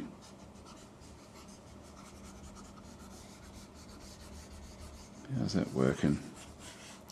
Again, we're hardly going to see it. I think it does actually just give it that little bit of a rock feel. It almost sort of breaks through that a little bit. So I will actually just do this. If we zoom back in, yeah, we're just getting that little bit of roughness to it. Even though we're not really going to notice it, but that'll be fine. We'll just do that. So now what we need to do is we need to put a border into this one. So we'll just go back across. The last little thing is just to create a mask, essentially. So we'll just go and get a flat tone. So we'll just get a new layer, which will be a new layer. We just want to go with a fill layer. And I will actually, I think I'll just make up my own at this stage. I will just make it into a browny sort of colour, like a really, really dark brown, and just sort of see how that one does go. Almost black, but just not quite.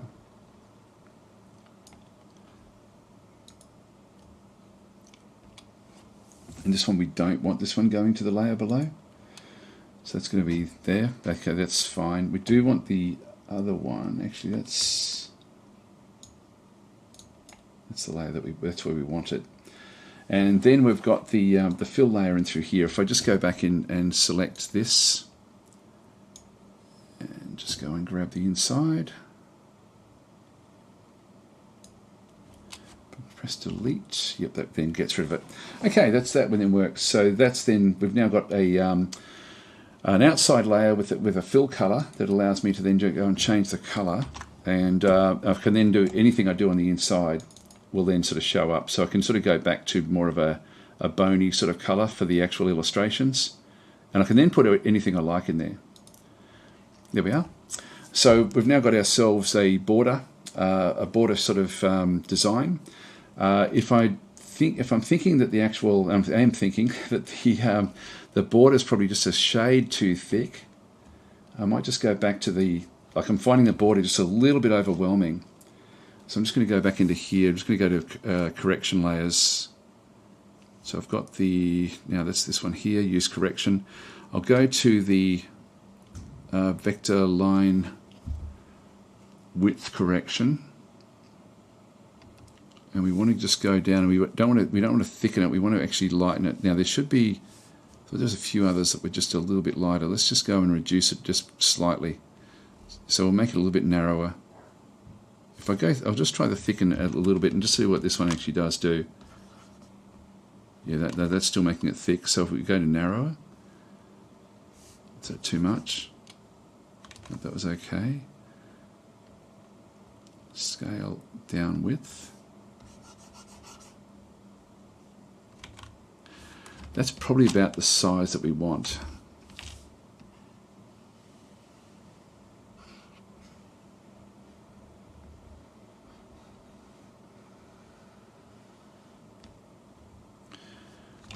Yeah, that is the size I want. So I will just do the whole thing. Just paint the whole lot. There we are. You better even less.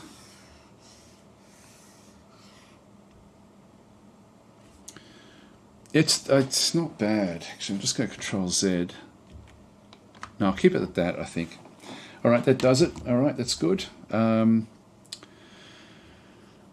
what I can also then just do to help with this a little bit is just go back in and create another layer underneath the bottom here. So we'll just go in and I'll make an actual my own layer for drop shadows, and I'll just have a little bit of drop shadow coming back in. So I'll actually manufacture this one. Just go back across, get one of those, throw it underneath that layer. And I'll just set up a black, or I could just go with a grey or something in through this side. I'll make this into a multiply layer. Where are you? Multiply there. And as far as there's a few different ways I could do this, but I think I'll just use the airbrush again. Just use a soft airbrush. Reduce the size right down, and we'll just see how strong this is. Just get a little bit, mainly in the corners.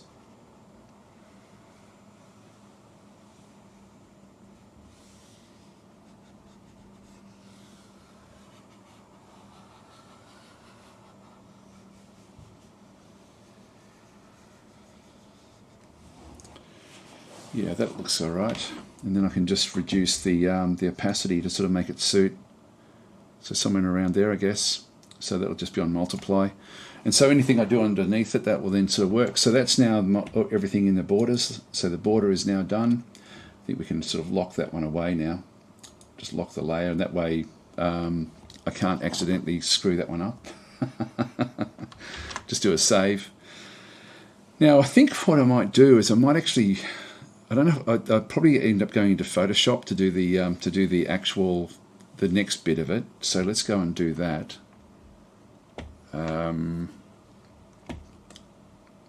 Let's turn that layer off, and that layer, so I can actually then bring this into Photoshop as a border treatment. So if we just go across and just do a file, export single layer as a PNG file. And I'll leave that one there. This will be the Dwarf Fortress thumb border.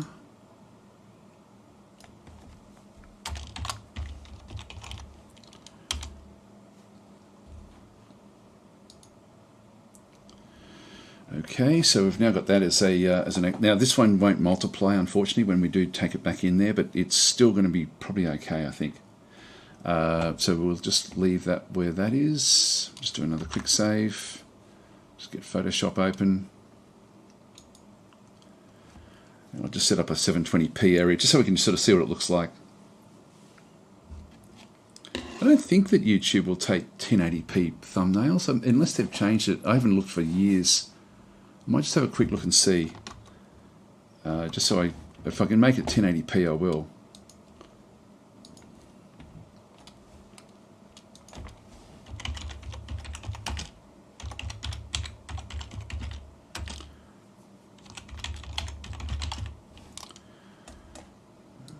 This one. Yeah, it's only 720p. Okay, so it hasn't changed. So 1280 by 720. All right, so that's it's a shame. Can YouTube be answer yes? Your YouTube can be, but your image may look pixelated. Yeah, so it is still recommended to do 720p. Okay, that's sort of weird. I thought they would have actually changed that. All right, so back in here, so just go file, file. Just trying to think whether how we do this. I'll probably end up having this completely illustrated, the whole thing actually. So I'll go to File, Open, and I will go back across into where I've actually saved that one.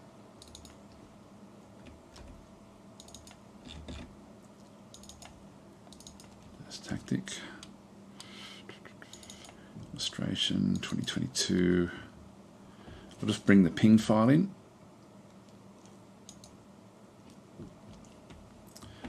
And then what I can do is I'll start to construct this in through here. This will be the border. Then we'll just go across into image, then image canvas size. We'll keep it so it's constricted into here. Now I'm going to make this one into a 1080p, and then I'll just reduce it down. So we'll make it into 1920 by 1080. And we just go OK. That then brings it down into that sort of dimension, which is fine. And then we'll just go and now we'll just go to image size. That way we can sort of, I wonder if I should keep it at 1080. No, I will make it the smaller size. I can always then take the logo and bring the logo in separately again. So we'll just bring the canvas, the image size now, which will then reduce everything. So we'll just go into 720.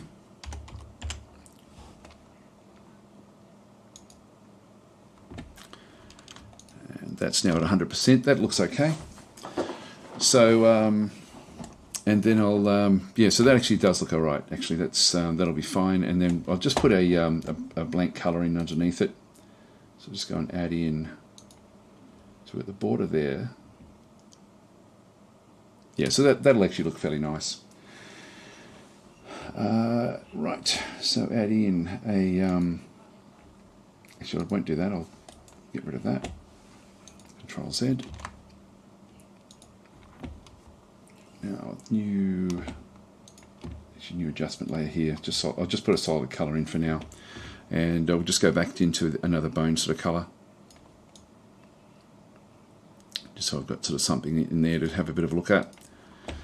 Bring that one down below the border. So there's the border there. That looks fine actually.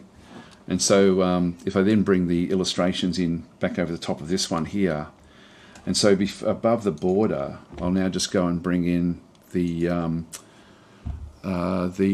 actual. So if I go to import or place, I'll place linked from their actual area. So if I just go back across into my E drive, which is I think is where I placed it, and a Dwarf Fortress. So I've got the working files, images.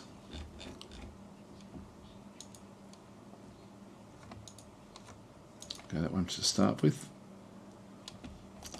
Okay.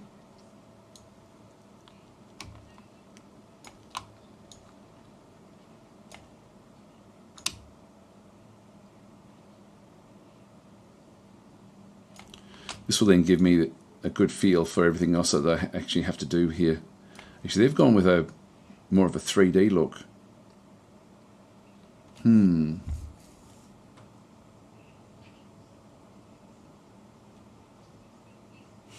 Okay. Do we do the same? I think we do, actually. Just go, okay, this is actually a linked document, so it doesn't matter about what I'm doing through here. So, actually, it's still going to be a bit too big. Anyway, I'll bring in the other one that we've got in Illustrator. So with that one open.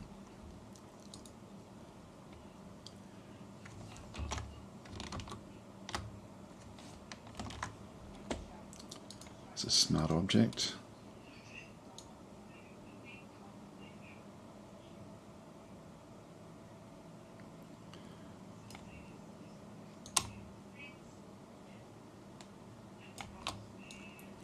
Yeah, so it's really not, it's not really standing out at all, is it?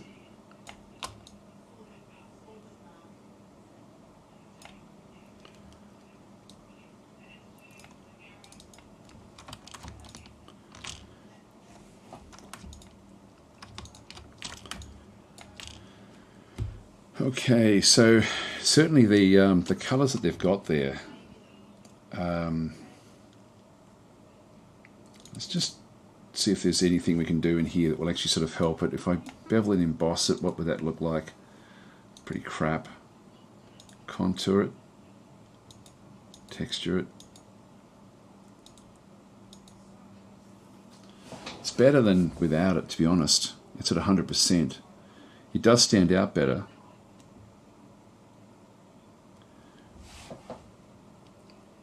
It's just that's a simple way for me to tweak it.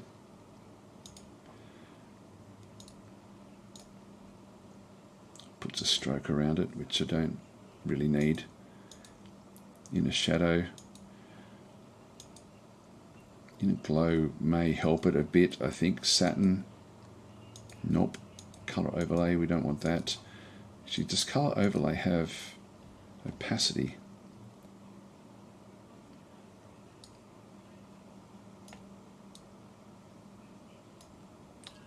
It doesn't seem to work.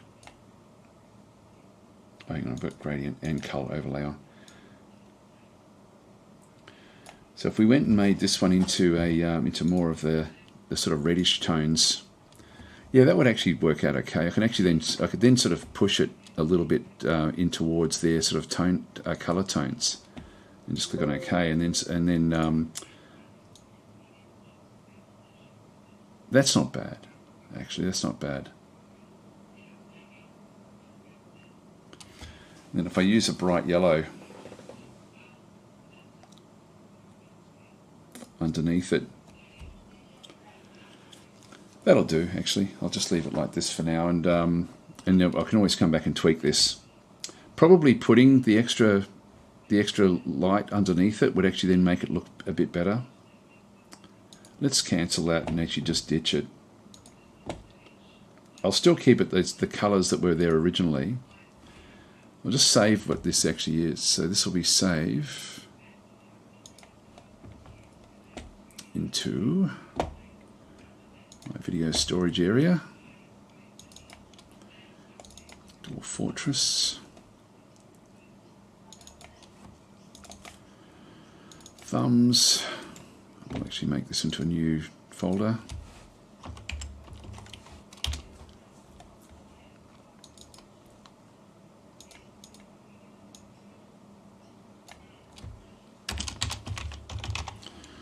Master. Okay, so we'll just go and get that one done. And I'll just go back to Illustrator for a second and just add in another area directly underneath all of this stuff. So it's basically just going to be some squares. I'll actually draw it in because it will. I think it'll actually then. I'll put it in and then just put it in behind the whole shape.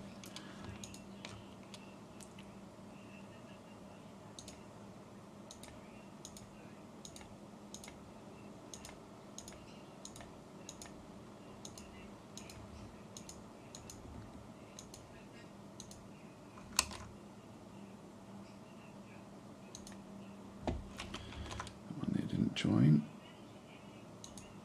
God, it doesn't want to join, does it? There it is. As long as I don't go too close to that border, it's actually that's okay. We'll just move that one up to there.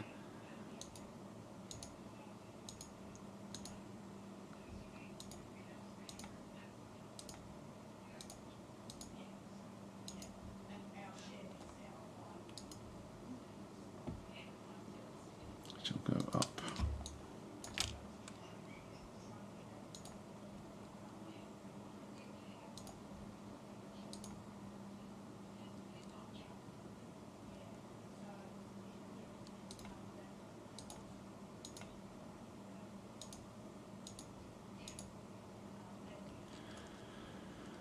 Okay.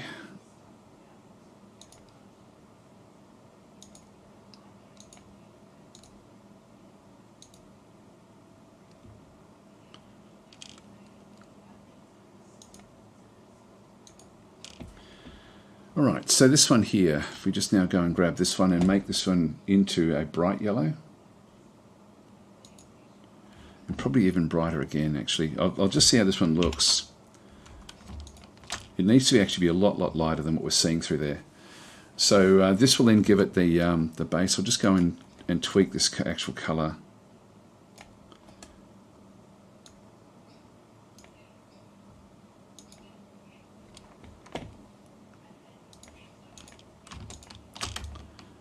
Just do a quick save. Surprising how dull this looks when it's sort of or how bright it looks, even though I've used dull colours. Just go Control C. And you go back across, Control V. Just use the Smart Object again. At least that looks more like what that is over there. I can then sort of bring this one down. The other option would be to replace that. That might be the better option. That way it keeps it nicely contained.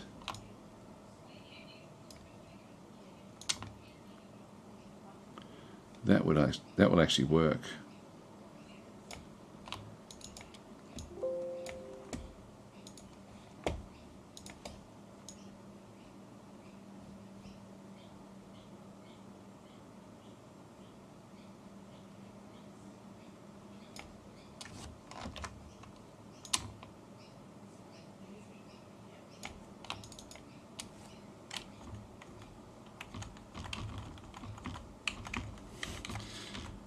It's pretty close, actually. All right, so now what we'll do is we now just go back in and I'll just give it that that gradient, that overlay color. We'll make the mode multiply, and then we'll just change the color over to the red, and then we'll just tweak it. Actually, I'll make it a little bit more orange.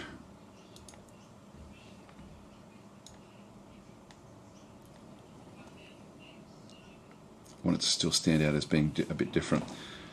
That'll do. Just click on OK there. So it's sort of my logo. It's maybe too subtle, actually. I'll just go back into the other effects, and I'll give it an outer glow as well.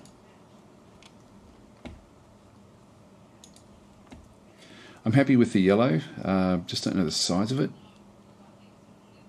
It's a bit too much.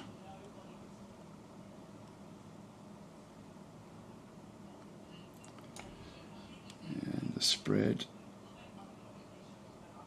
Let's go slightly. Opacity.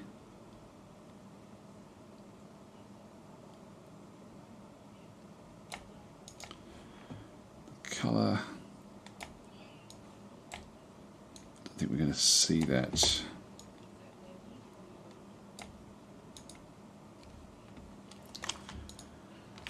Oops, there we are. Okay, I'll just give that a go and sort of see how we go. Anyway, that'll do for now. Sorry, I'm missing some comments there. So if you duplicate the logo you made, make it all black, position it in the back and slightly lower. Should it make it look like they're 3D? I sort of, yeah, like I just drew it in there. I needed to have it so that it ends up having the brighter area underneath. I can always tweak it, but at least I can sort of go back into the color overlays and through here, for example, and just change this one up a little bit, make it a little bit more red. I think the red does help it a little bit. And then just change the areas there. It's a bit too subtle. That's okay. I'll just leave it. I'll leave that where that is. All right. So these will now be the. I'll just go and create another folder for that one. So that will be the logo. Now, because they're both being brought in, one's a smart objects and the other one is actually a very, very large file, I can just go and bring these and reduce these down if I have to, or enlarge them, and they'll be fine with whatever happens in through there. What I might do also is just put a drop shadow on the whole thing. So we'll just go enter and go to drop shadow.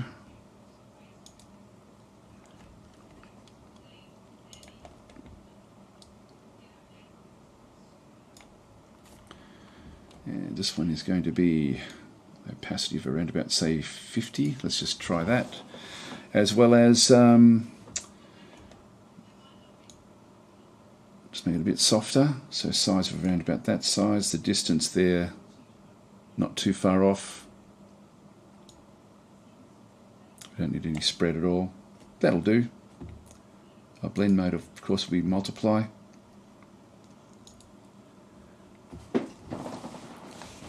That sort of looks a bit more like their actual logo anyway. And so when the illustration comes in, that can then just sort of sit in behind there. And then I can just write whatever it has to happen in through here as well. So I think we'll actually now bring this one back across into the... so we've actually now got a way of checking this sort of stuff out. In fact, what I might do is... No, I'll still keep it. I'll keep it sort of up around here somewhere. This will... or do I bring it down below? It's going to get slightly covered with stuff when it goes into a thumbnail.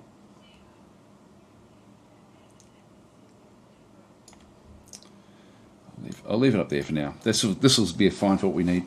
Okay, so now it's time to start to construct the actual files to go into it. So I'll just leave that one up. We've already saved this one. We'll just do a quick save. So we'll actually have the number, which I'll probably just draw these in, that'll, I mean, that's good enough. It's got to be able to read Dwarf Fortress. It's a bit of a, I guess that's not going to be. It will actually look more like the logo than I wanted it to, like their logo. So I don't know if people will get that it's actually my logo that I've changed across. That won't matter.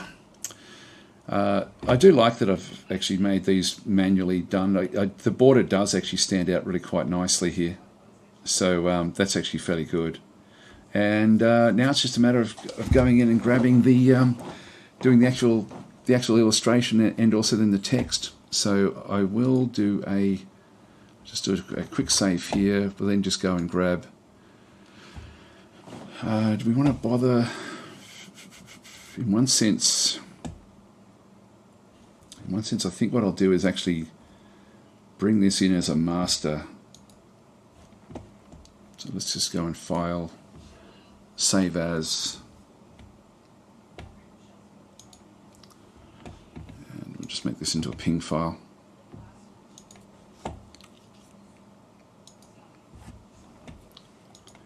In fact, if I make this into a ping file, oh no, that's not going to quite work. That's okay. I still need to sketch what I need, so I will bring it into Photoshop to do the actual exporting. That will be fine. In fact, yeah, no, I wonder if I shouldn't bring the border up. No, I think I'll just leave that where that actually is. Just do a quick save and close Photoshop down. Okay, and we don't need this anymore. Close that one down.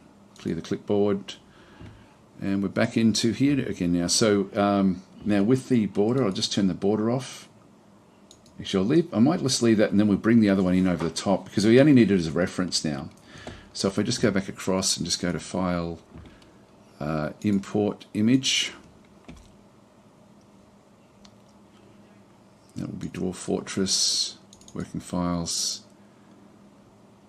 Thumbs 2022.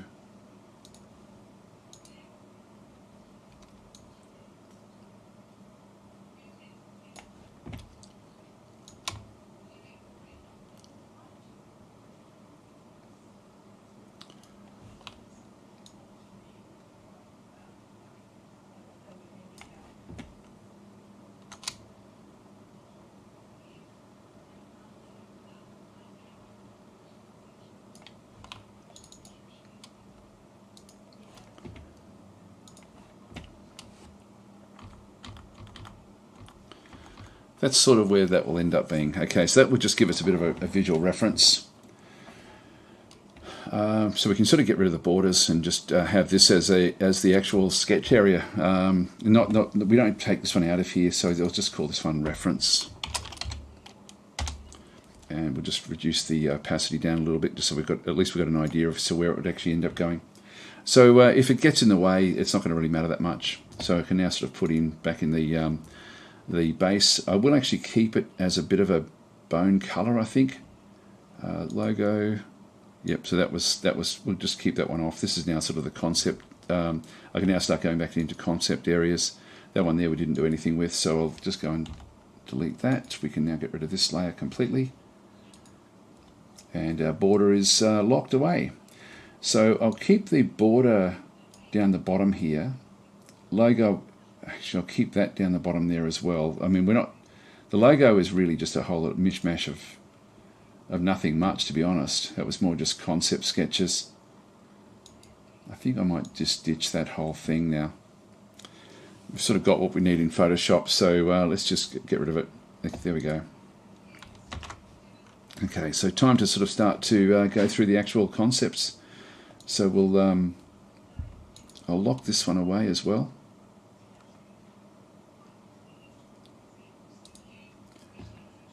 And I'll just start sort of planning out what we're going to do. So I've just opened up my notes. I might have to have a look at a few of the recordings that I've done as well, just to sort of get some descriptions from some of the weird and wonderful creatures.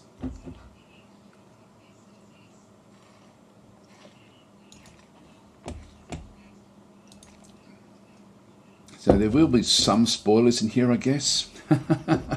So this is the notes basically from when I've been recording. Actually, I've only done 6 at this stage.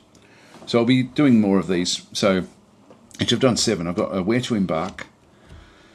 And I want to make these fairly fast. I don't want these to sort of end up being really onerous. And so I want these to sort of almost look sort of sketchy. So I might even get the background looking the way I want it to look before I sort of do too much else. I might actually do that now, actually.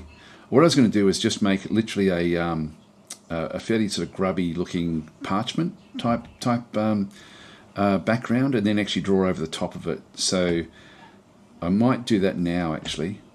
So, and then I'll come back and then we'll figure out the best approach for the actual colours themselves. So I'll just go across to the paper area, add another raster layer on top, and I'm just going to go in and I probably actually want this to be a little bit more yellow.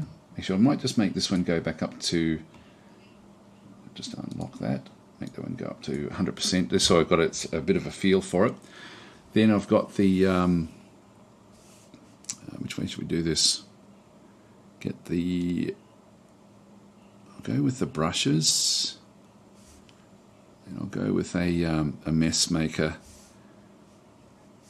So we'll just go back down to this layer through here. That's sort of what I want.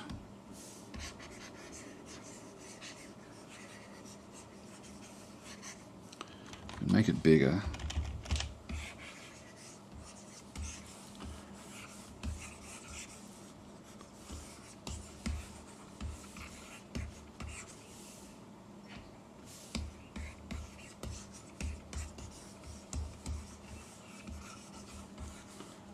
Start to make it like a parchment sort of colour.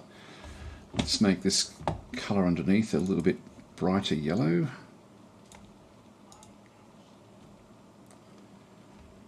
A bit duller.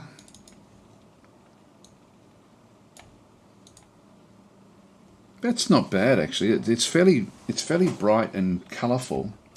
Sorry, I've got this now covering the actual thing. What tablet to have? I've got a what's it called, a Zen slab. So I actually did essentially a couple of sponsored videos for it. So they basically they gave me the full Zen slab kit to actually test out to see if I liked it, and it's really good. I've got a Wacom. I've got a bigger Wacom tablet, but I actually prefer this one. It's actually a really nice tablet. This particular one. Actually, I don't mind the colours, the colour differences into here. So if I just go back again to this this area, I can sort of then just go and make it a bit more dark into these sort of into these corners. But it's a really nice tablet. Like it's not super cheap, but it's certainly cheaper than Wacom or Wacom or whatever you call them.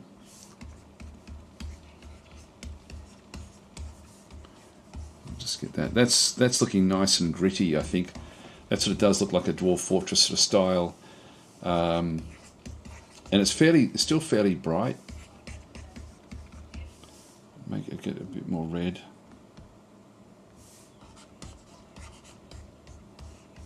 It's too much.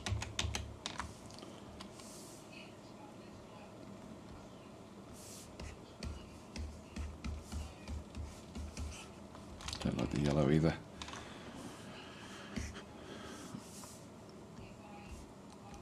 Just give it a bit more orange.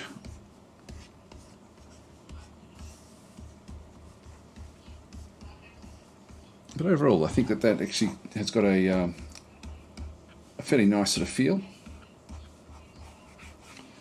So just as far as the background is concerned, and then it's just a matter of just doing the illustrations over the top.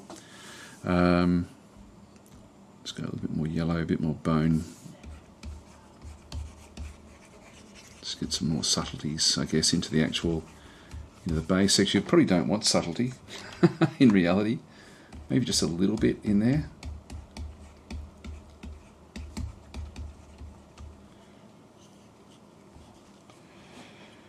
Okay, so now I've just got to find a really fast way of actually doing all this stuff. So I've got the sketch layers in through there. What I'm going to do is I'm going to create like a patterning and just try to figure out a really fast way of actually doing the illustrations. So because I just want to be able to rattle these things out fairly quickly. Overall, I think I'm going to have to increase the drop shadow of the Dwarf Fortress component, and probably be having to do something with the drop shadow of this as well.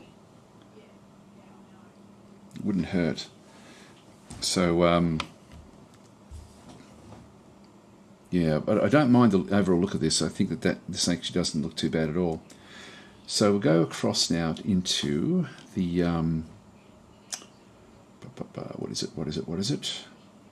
Yeah, I'll create an actual folder. So this will be I'll just call this one Style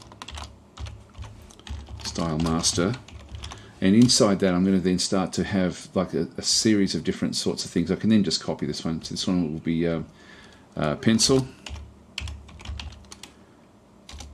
From there we'll then put another one in, which will be the line.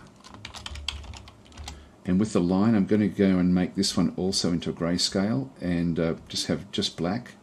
So we'll just use black in through there. But I can then change the color of this if I need to, so I can recolor the actual look of this if we decide that that's going to be what we want to do.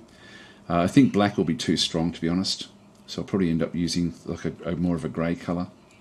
The other things we're going to then have. I'm wondering if this line here is too thick. Now that when I sort of see it in this sort of scale, like, that's going to be sort of the way it's going to then sort of look. Okay, let's go. We've got line. Then we're going to have another raster layer. Just call this one flats, and then I'll do another layer above that and call that one color.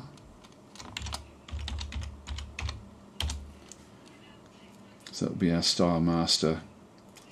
So that will be sort of how we do it. Then the flats will be, the line will ultimately be the reference layer. Did that take? Yeah, that did take. The flats will then ultimately be, the color will then clip to the flats. There we are. That's sort of how we'll then sort of work it.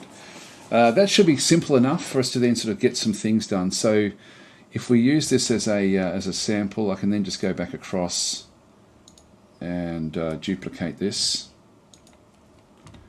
And call this one episode 00. Turn that other one back off. And yes, we've now got this one as the actual reference. So we'll just go into line. Actually, we'll go into pencil to start with. And we can start sort of figuring out what to do. So if I just go back across into my rough pencil, what I want to do is I need to sort of figure out a style before I do anything. In fact, what I should do is do this in the style area, so I can get the style right. Yep, that's still got the reference layer there. That's fine. So I'll just do like a troll or something, and just I need to do these really, really quickly. So I've just got to figure out the best way of making these sort of then work. So the pencil, now why are you not wanting to go? That should be okay. Is it because it's nothing's locked? Got color.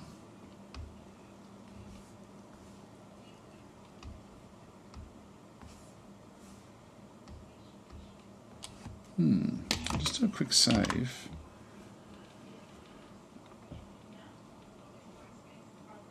What the hell?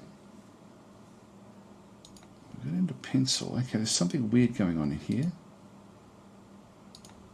I can do that. I can do it up there. I just can't do it within this area.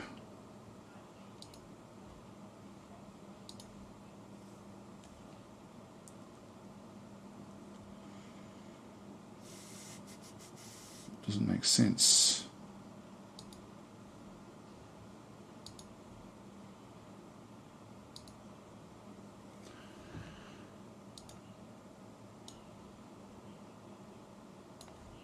Now I can do it up there. Take it back under here. I can't do it.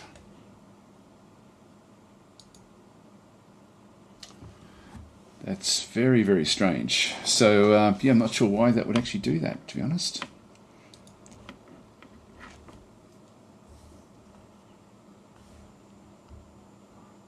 I've never had that happen to me before.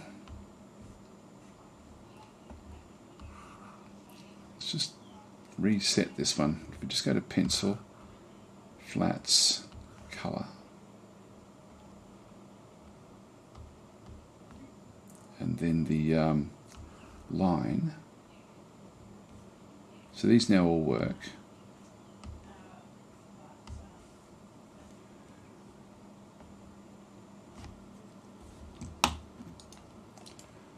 Let's just go and delete that layer. Yeah, delete that layer. That'll be fine. I'll delete this as well.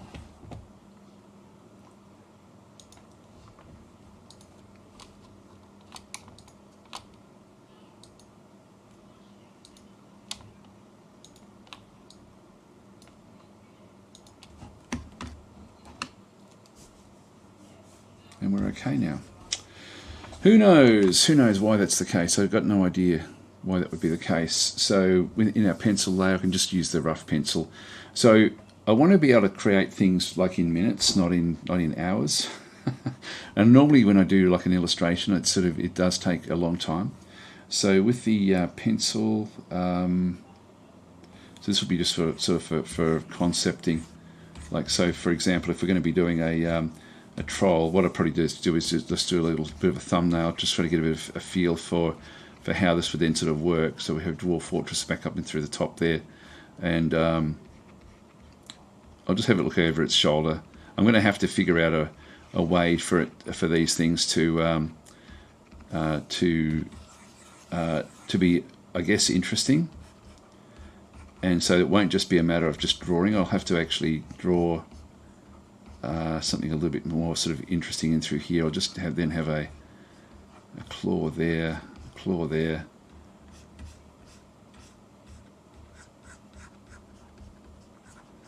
Just have an area that then sort of bulges out through that side.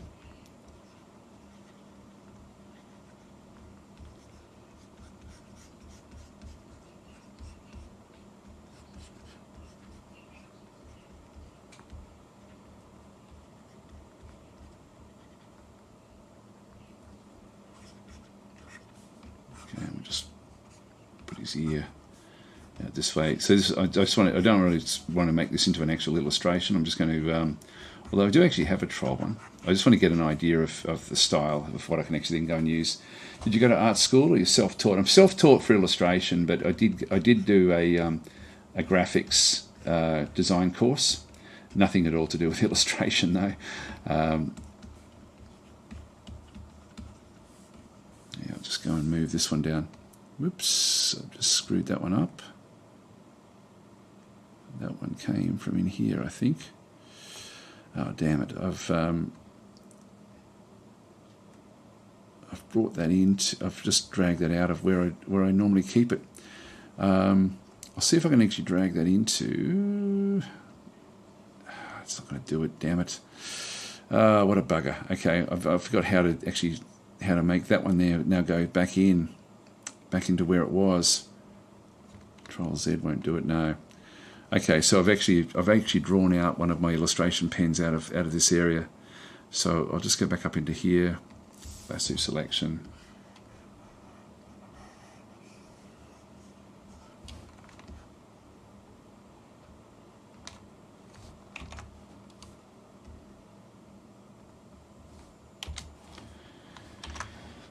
Alright, just figure out the way to do this one here. So we'll just go back, we're still in pencil layer, we'll just go back to the pencils. I'm going to have to, that's the wrong area anyway. Yeah, I've grabbed one of these accidentally and moved it out in. Yeah, I'll have to figure it out afterwards. So, style, how are we going to change this? I want it to stand out a fair bit as a actual as a thumbnail. So, and I want, as I say, I want it to be fairly fast as well. Let's just go Control T. So if that would sort of be about the sort of scale that I'd then end up drawing it. Alright, so that's probably about also about as far in there as I want to go. If I just go to line again, and I don't think I want to use pencils. That's going to be a bit, I want it rough.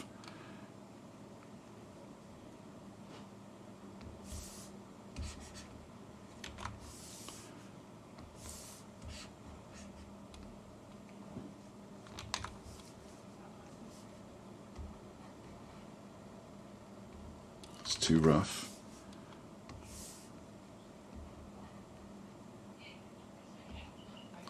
It's fairly controllable. If I go to Lino,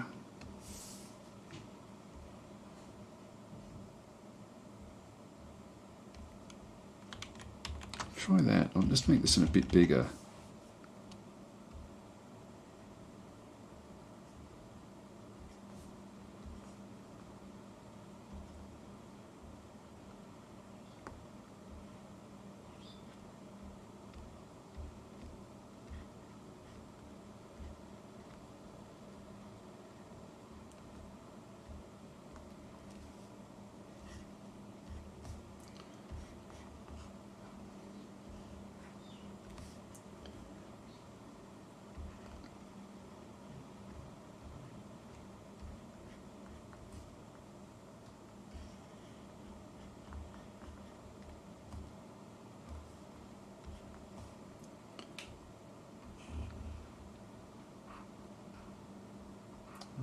Go underneath this area through here, just so it disappears underneath that area.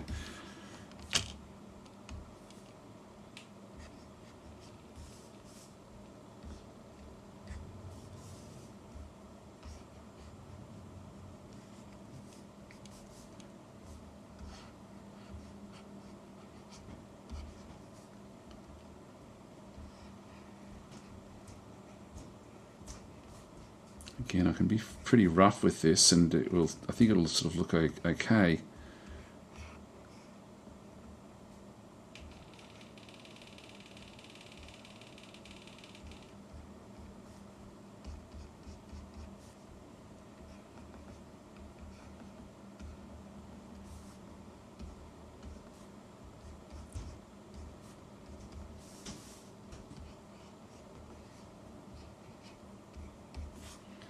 Actually, if I do use the lino, I can sort of get the rough shapes in, and then just put stuff in, and it probably will actually end up looking fairly interesting.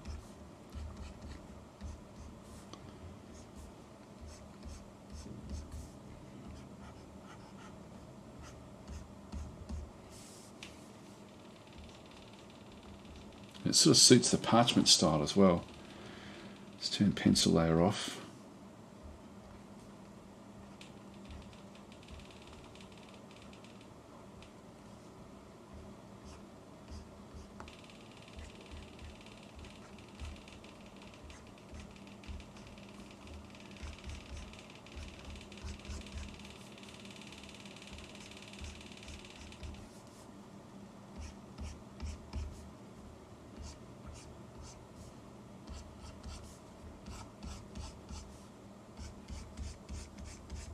Yeah, I can do this really fast as well.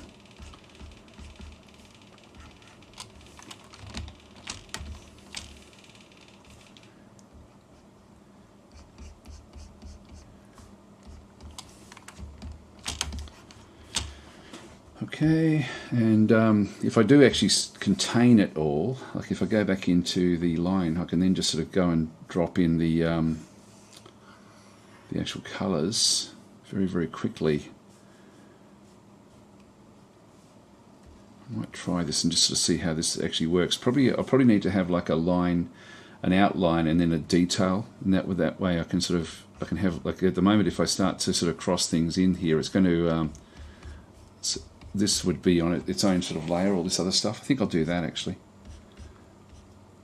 But as far as the style is concerned, I don't mind the look of that. Let's just go and drop in the flats. So we'll just make this into a more of a greeny sort of colour, I guess. So if we make this one into our reference layer, I can then go down into my flats and just start to drop these in. Oh, there's a leak there somewhere. We'll just go and make this one so that the closing the gap is that's a bit better. It's a bit hard. It's still not quite working the way that I'd want it to work, but anyway, this is doable. I think this is actually going to end up being quite good.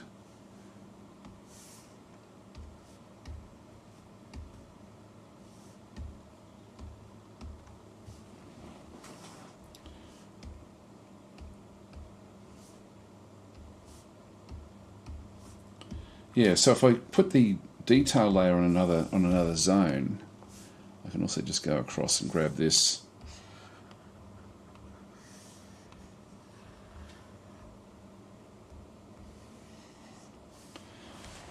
I can just get like a yellow or something.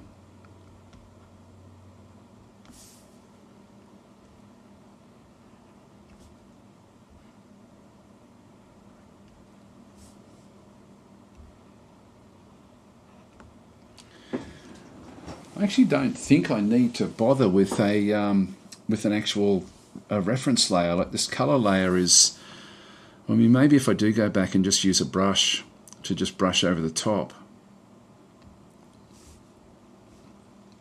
Which one should I use? I'll just try this one here and just sort of see how this one actually does work. I'll just go and get something a bit darker. It's almost not needed.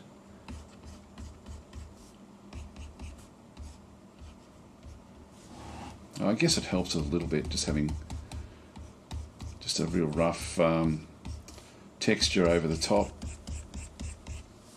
It's pretty simple to do that.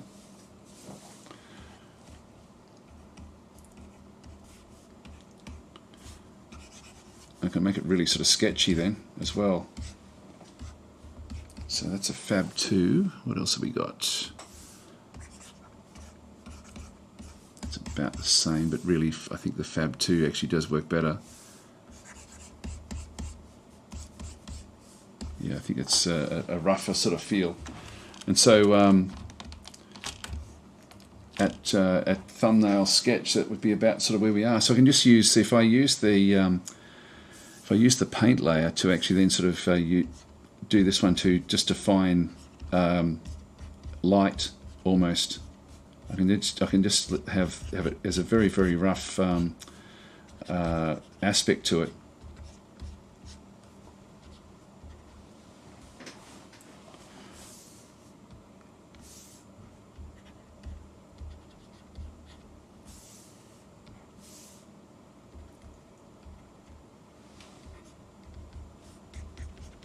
Okay. I think as a thumbnail that will actually sort of stand out fairly well. Actually, it doesn't have to be all that good. So I quite like that idea actually. So I think I'll actually have my master shapes as just using the lino. So I'll call now as far as actually doing the title. I think I'll actually just draw that in lino as well. Or is there another sort of type? If we just go across into the line,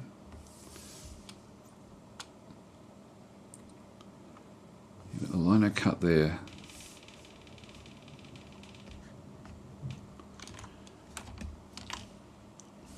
Probably not that one there. What about the torn paper again?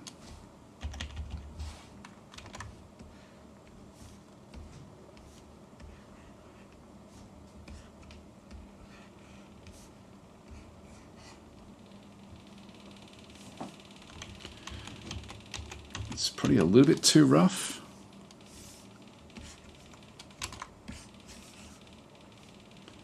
I don't mind the look of it, but overall, what about this one here? And I'll just make this one really thick. That's actually not bad.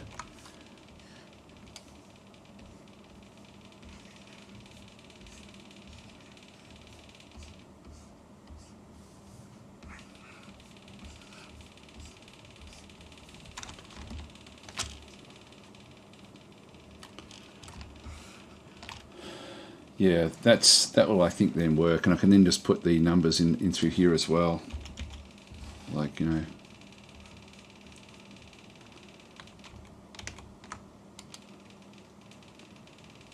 Probably even smaller.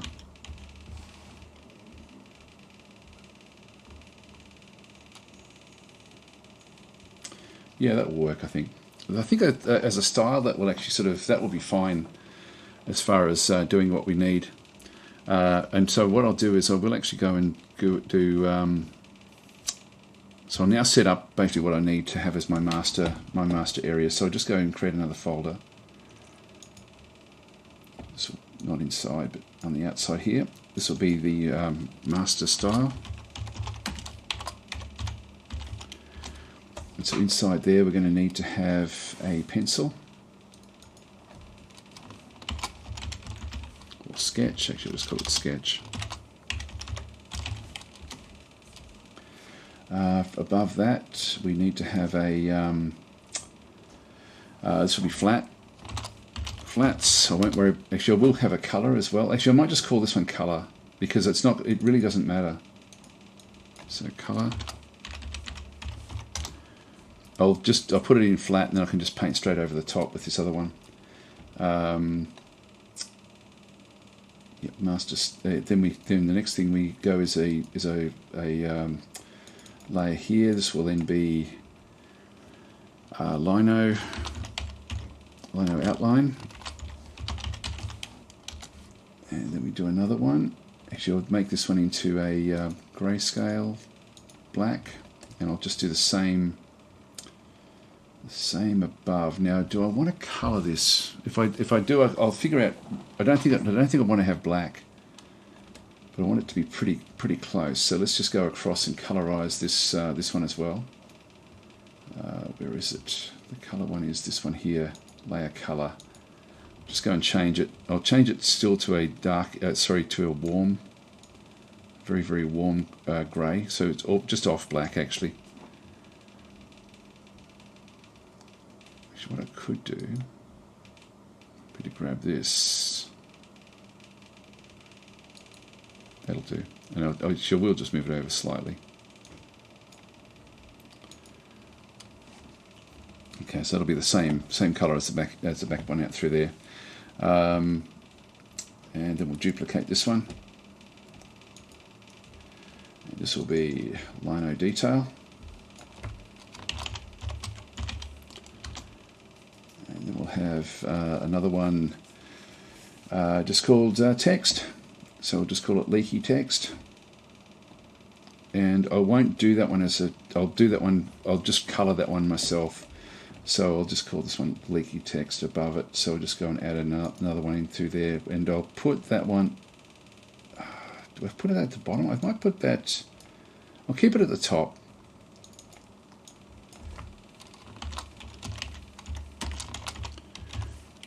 There we go. So that way I sort of know what I'm using. Now colour, I'll just call this one Fab 2, so I just know again what brush I'm actually using when I do the brush work. That should be it actually. So master style, that will then do. Let's forget about this one. Let's just go and ditch all of this. Actually, when we go back in, yeah, we didn't bother with colour anymore. Yep, that one does work.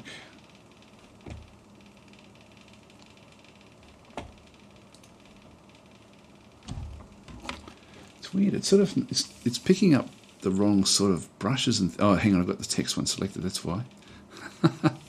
That would help. So first one. Yeah, once I get going with this, it'll work out fairly well. So the if I sort of do something, I'm just going to go and create like an outline of whatever it might be, and that way I can just define the actual colours very, very simply. So that will then sort of work out nicely actually. So if I just go Control Z, and I'm still not happy with what's happening up here, but we can figure that one out once we get across to Photoshop. All I need is the background areas really, and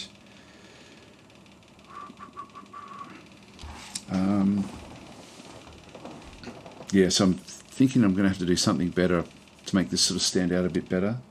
But again, that's a Photoshop problem. I might, as far as the master stuff is concerned, I think I'll actually just leave it like this. So I'll start by doing the text, and then we can sort of figure out what to do. So the text is going to be, now this is going to be whatever colour. Actually, I might make this into an actual colour. So let's just go across. We'll also make this one into grey. So I'll just do I'll do my 00, like I'll do my first one as the actual master one. So we'll just go to grey, make it black, and then we'll change the colour. In this case, I think I'll actually make it more of the reds. So we'll just go across and choose probably that dark red.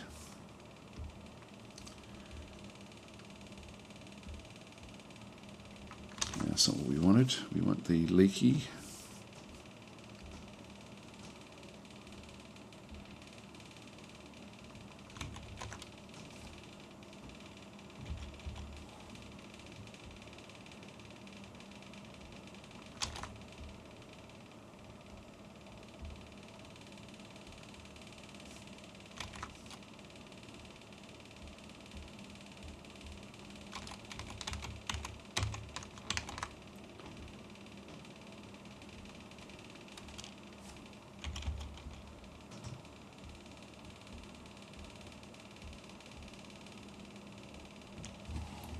So 0, that looks okay actually, that's not too bad.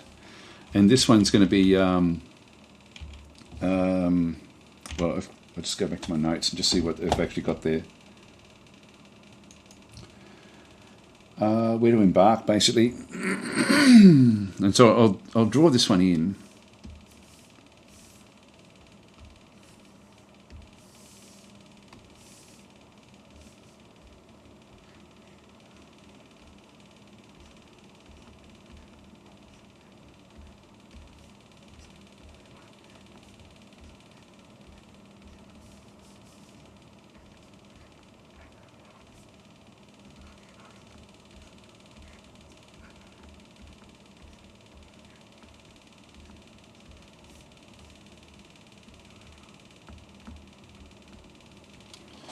I can always then just chop and change these around. So that's just the text. Okay, so now we'll just go back to the sketch. And so I'll now just do a bit of a sketch using the pencil. Actually, I might even change this one into a grey, black, change the colour, and then just change. It's just so I don't have to deal with it. I can just sort of have it the same colour all the way through when I duplicate this particular area. So it doesn't matter what colour I have over here. I can have a bright yellow and it'll still just be the blue colour. That's probably not quite. Let's make it a little bit thicker because I probably will end up sort of just having things in through the side. So I'll just go and create like a planet in through here.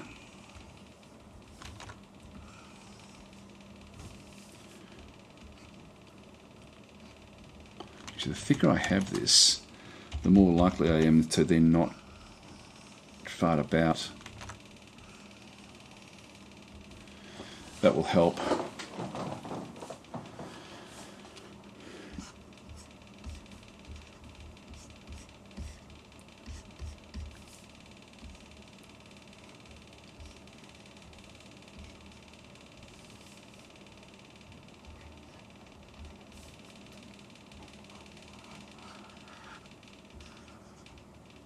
Again, I want to keep this fairly rough. How what else do we have? We've got volcanoes, of course.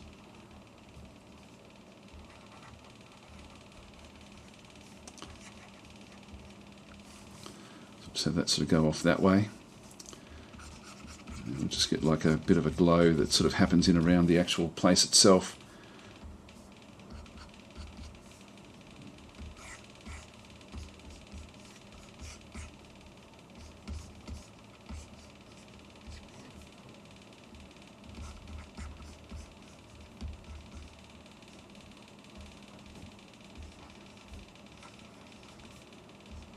Let's have a dwarf looking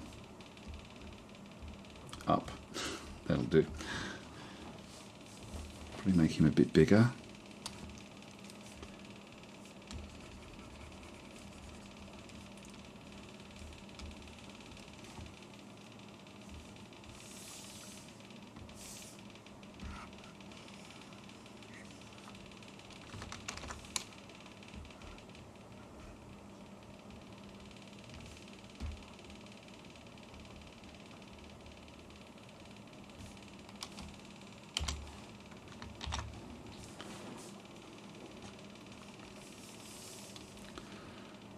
With just with some question marks above him as well.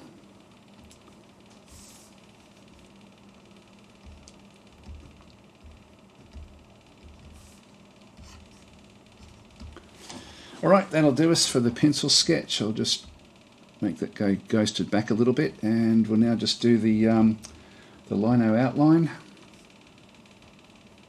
So the lino outline is going to use the lino cut at a fairly thick size, so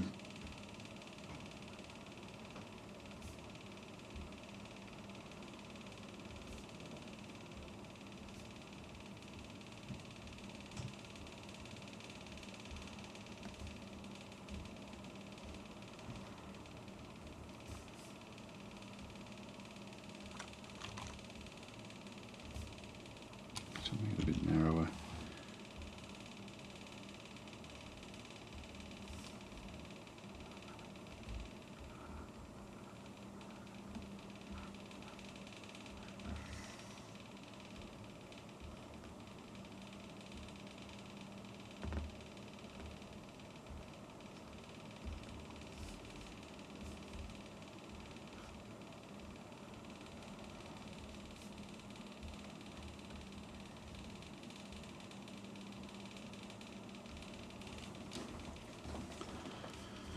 Okay, that'll do us as far as that guy's concerned, and then we'll just draw the world. Oops.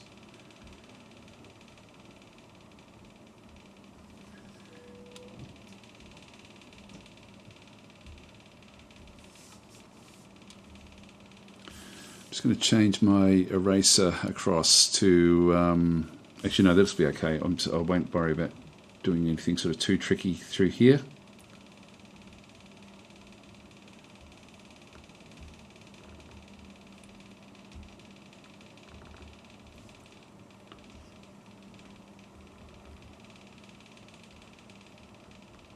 I should do that in detail.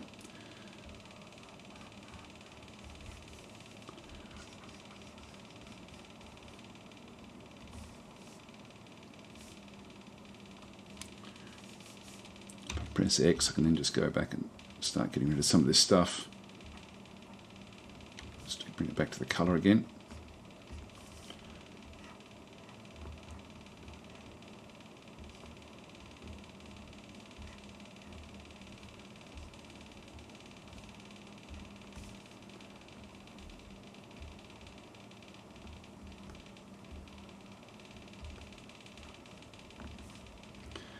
This is pretty fast, actually. This will be fine for what I need to do.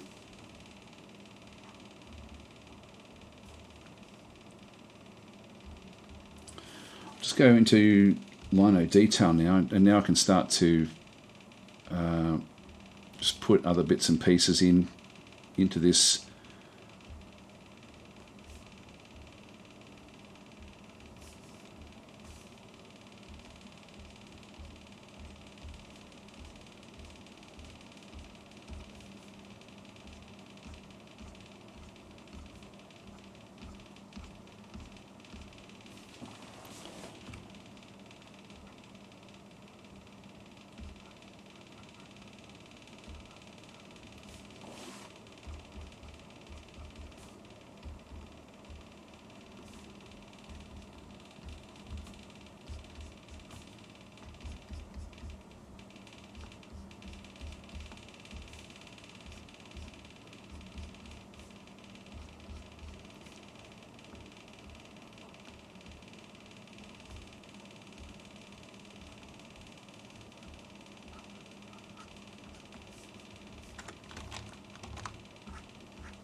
Okay, that'll sort of get us started.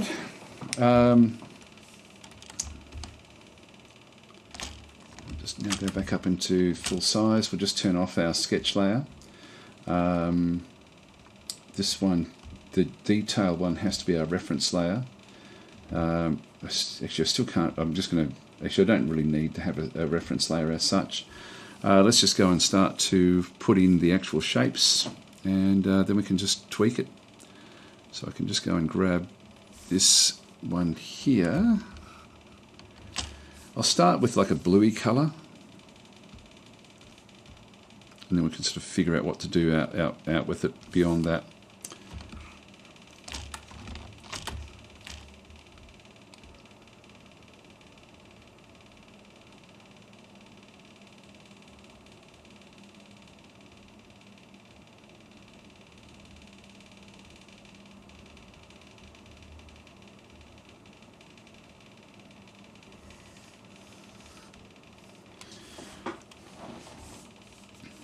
I'll just, I might as well make this whole thing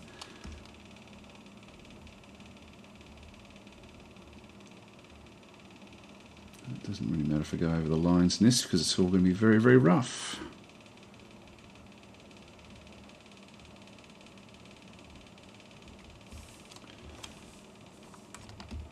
That's fine. Okay, so this then is going to be set to lock transparent pixels, and I can then sort of just start to, I should be able to now, actually I will leave that one in there because I will just now go back in to the paint bucket and just start to put in, like I'll get a reddish sort of colour, so I can use any old colours I like through here I guess. Just start there.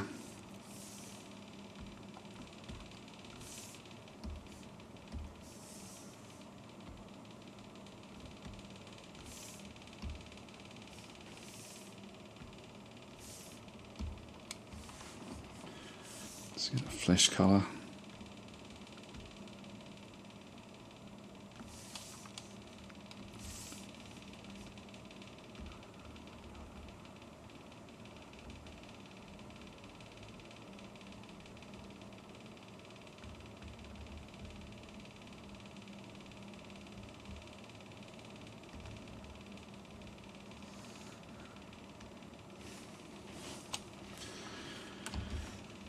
Okay, then we just get green.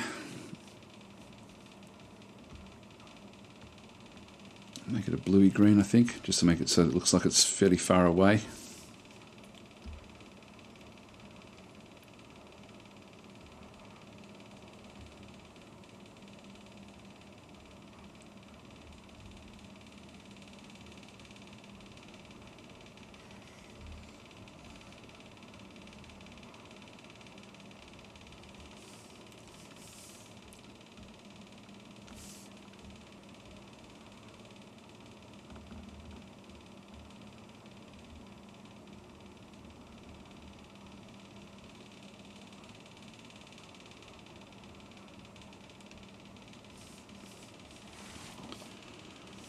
Yeah, I can still tweak all that.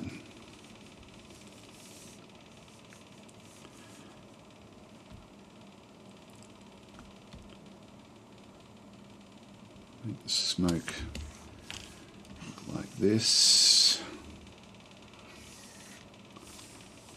Okay, and then we'll get more of this colour here back in through this other side.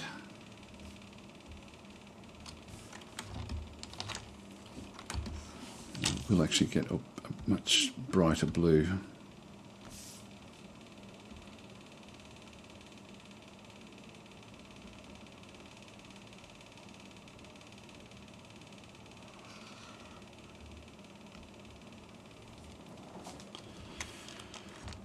Okay, let's start painting this thing now. So we'll just go back into our Fab 2. Just make it slightly smaller.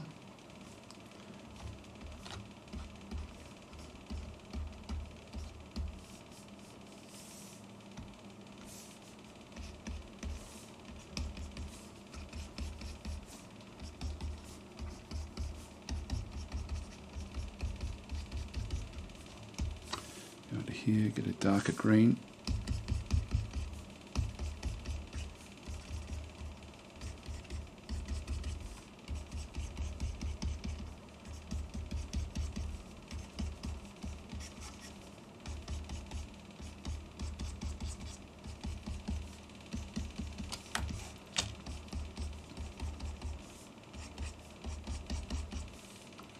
Let's go this, make it even lighter green.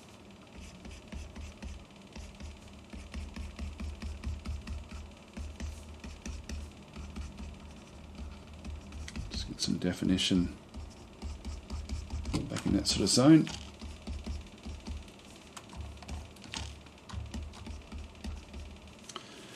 Get the blue, get a darker blue.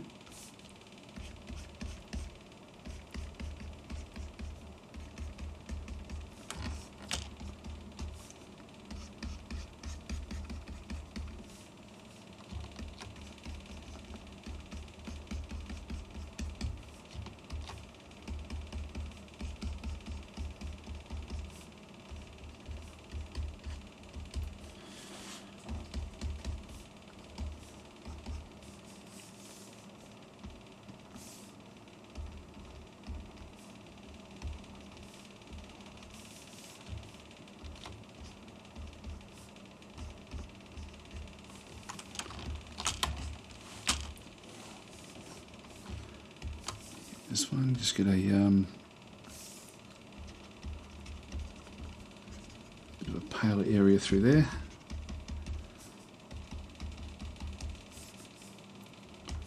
And a darker one as well.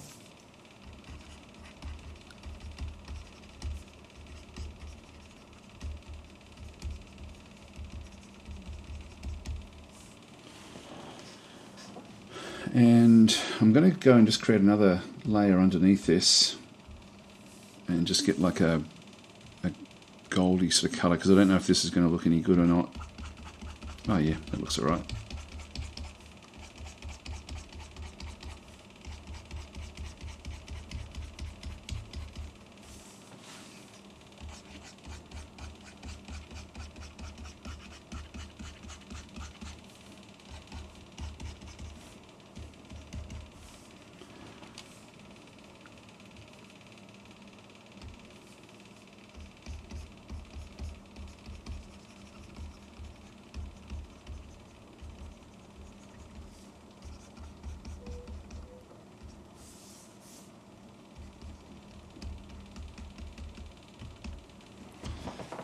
Alright, that looks pretty rough and ready. That looks good. Okay, and then we'll just get another, just go to the layer underneath here again and just get a bright yellow.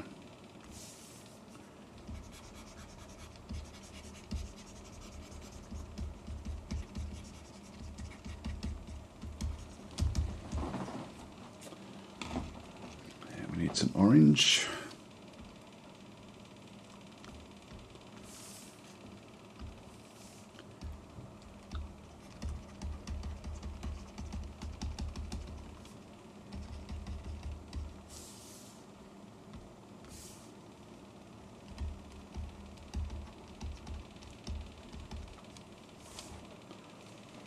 Here we are, that'll do us.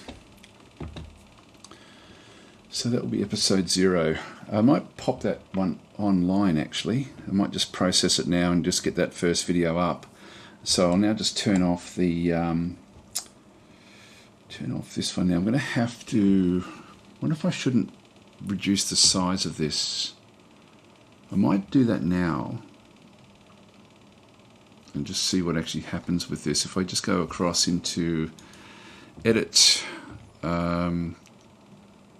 change canvas size.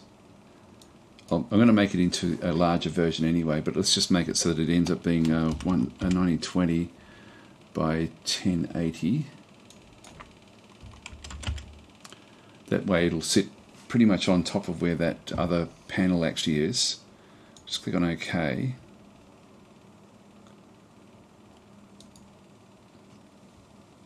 Yeah, I might just draw it into the correct size. I don't think I'll actually worry about doing anything else. So I'll call this one the, I'll just save that one, I think.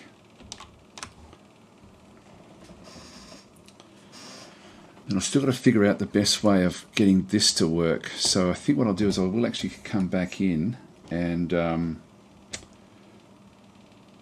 grab that one. I'm going to need to have better stuff happening underneath in here actually. So let's just go back to this other one and just go into like more of a blood red area. I'll just get the mess maker and just what does happen if we really go crazy down through this side.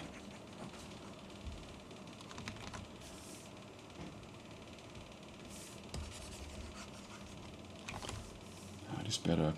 The reds are better. It has to either be really, really strong or really... It has to be better than what it is.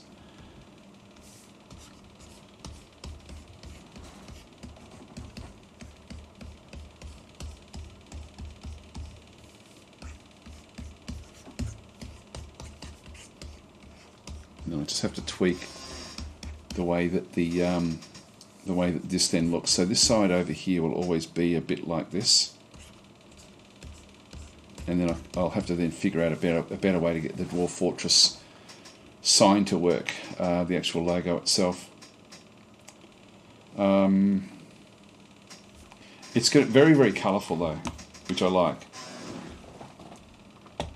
So I think overall that actually works pretty well. Where to start is I could make that even into a stronger red. So we're going to leaky text.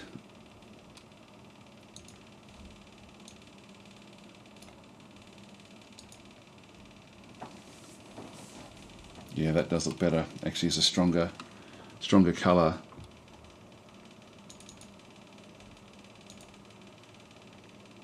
That'll do.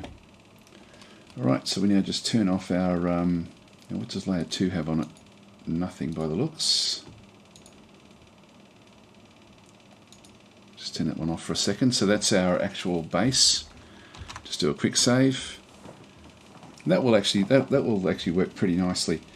I'll just go and combine both of these together. I'll call that one Color Fab 2. No, I'll just keep that one where that is. I'll just call this one base color, because I probably will need that. So I'll still keep Color Fab 2. I'll turn off that for now for the master. The sketch, we'll start with the sketch anyway. Yeah, we've got lino outline, lino detail, leaky text. So that one sort of does work. And then we'll call this one the border reference.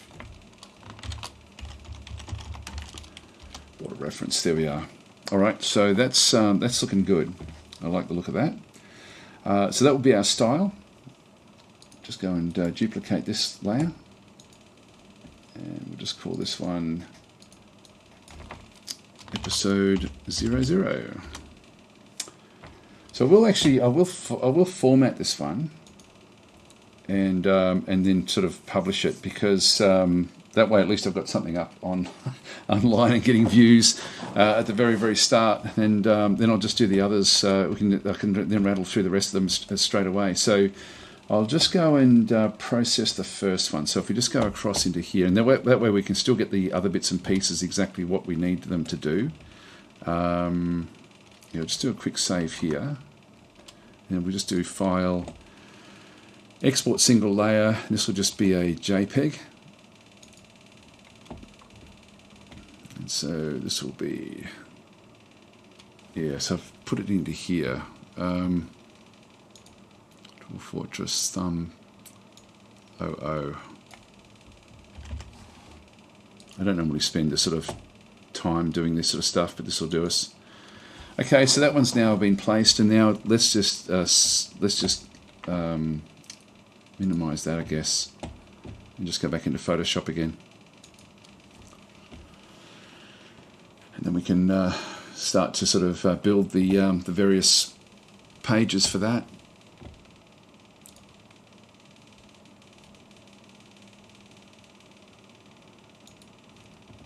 Yep, so we've got that one there. Then so we've got the logo and the border. Now the border and the logo both have to basically be together. I might put the border inside the logo area, just so that, because they're going to be both at the very, very top. Then we're just going to go in and we're just going to go into image, import. I'll just place linked.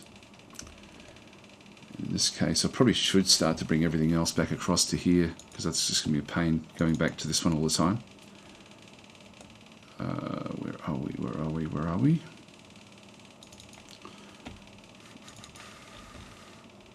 YouTube illustration.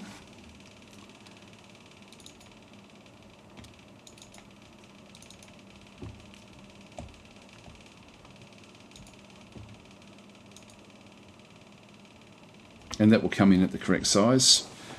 That's fine, that's good. And so now it's just a matter of what we do with the Dwarf Fortress symbols, like the actual logo itself. And that's pretty much it, I think. So let's just go and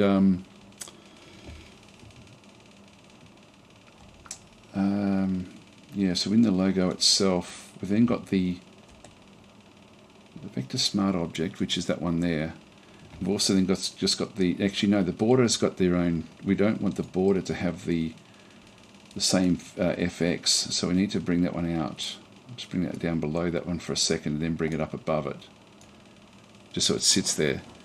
The this one has got its own FX as well. It's got its own drop shadow, which I sort of do want to have. I'm just going to go back into the FX in through this one here as well. See if there's anything that's going to really sort of push it forward. The stroke may actually help this, I think, not the bevel and contour.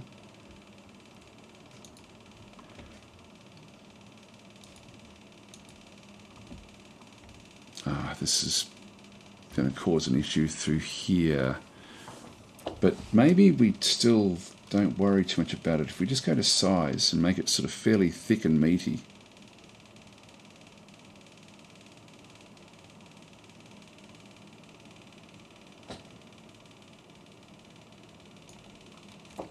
That's probably fine actually, if you have a bit of a look at that one. So we'll go outside, blend mode normal.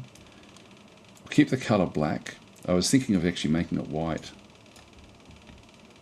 Actually, white may be better, or even just an off yellow.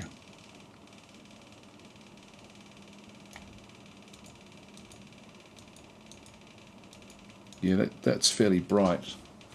I don't mind that actually. So we'll go OK there, and then all I need to do is just, no, I need to go OK there first, and then we just go OK over here. And we've still got the drop shadow underneath that as well, so I'll actually tweak that, but I'm just going to turn off these vector effects. We don't need the outer glow anymore. That way it'll just, but we'll probably keep the, as far as the color overlay, just make it so it's a bit brighter.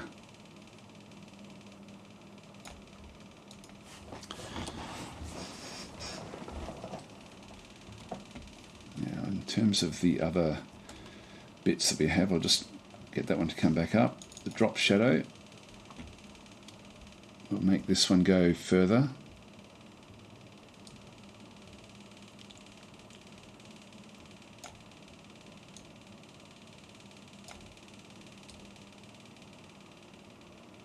Just get it so that it's fairly dark.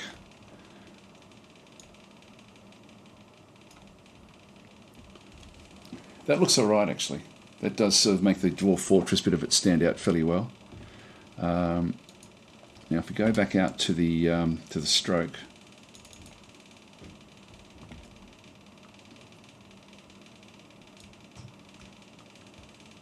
just reduce the size of it slightly. I think that'll do actually, I think that'll do. In terms of a nice bright, colourful, it's probably a little bit too bright overall, but it's it sort of works. I mean, they do like bright sort of thumbnails. So when it's down small, it's going to look fairly interesting, I think. So that will do us. Okay, so that's the logo. done. Now we no longer have the border we don't want to have with this outline, so this is okay where that actually is. One thing we could do is actually now just go and create another, because I want to keep this as neat as possible. If we just go back in and build ourselves another one of these. So this will be the branding, and pop both of those inside that. I can just keep them contained, and we can just lock that one away. So it's now locked, and that way all we do is bring in the actual base underneath it. So I'll just do a quick save, and then we'll do a save as.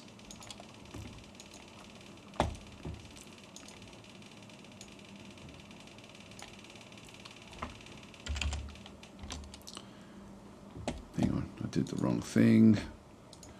File save as JPEG.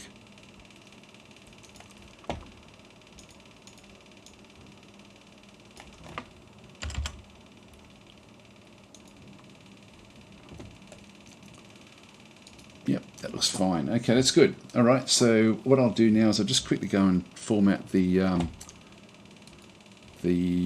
actual video. So it won't take very long at all to do this. I might do all of them.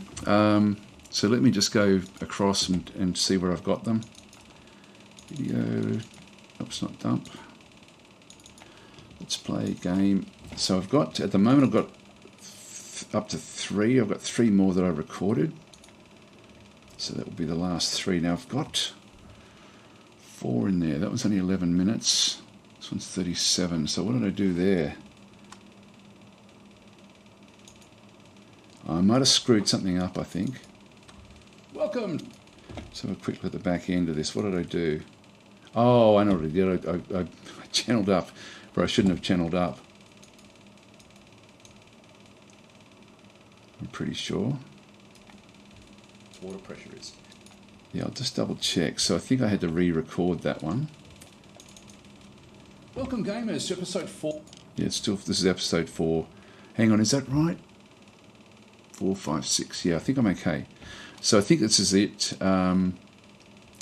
Yeah, I think I screwed up one of the other areas. If I just go to the back end of this one here, have a bit of a look. Yeah, this is the aquifer. That's fine. Yep, so that's okay. So that one doesn't exist. These actually all go up into here. And we've got 04.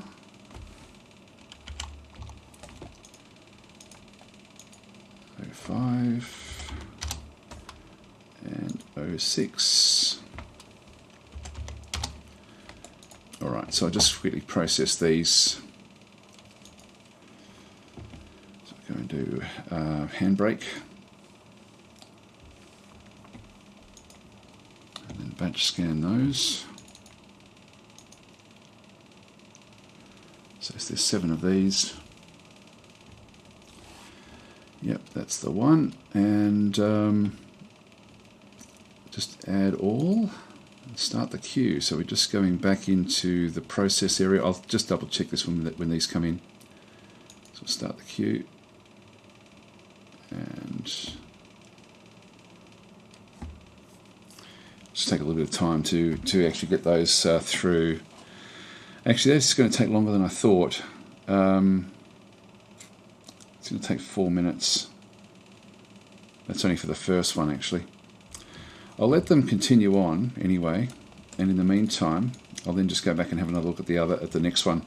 So the next one is the biggest. So this one here is we've got a moose and a dog, a bit lip, and the moose is kicking the dog. I'll probably just put a moose in the front of this one here. So and this one is all about the. Yeah, this is a massive aquifer I found on this particular location. So I'll just go back out now to Clip Studio, which I still do have open. So we'll use this now as just turn that one off. Now master style, that one was now had all of the different bits and pieces. Just duplicate this one. Duplicate layer.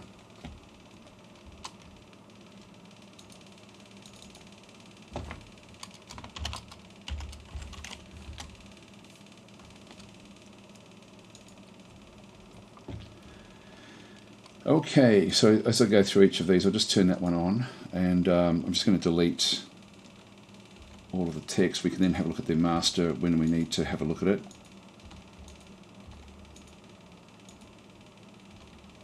And we'll make that one now 100%. Turn back on this one so we can see what's going on. And then we just go to sketch, go to pencil.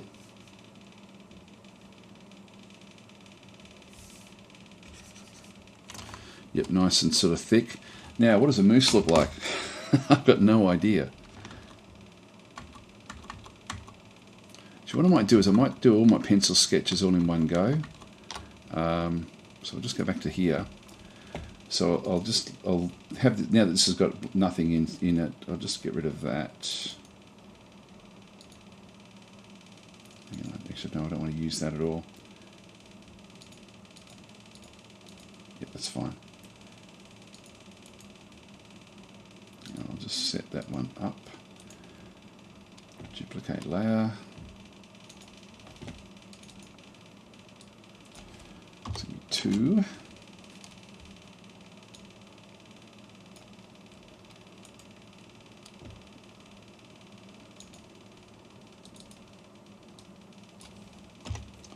Three.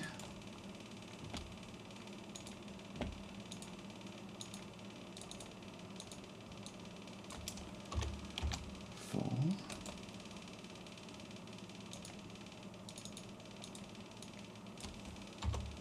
5, and then 6. Oops, duplicate.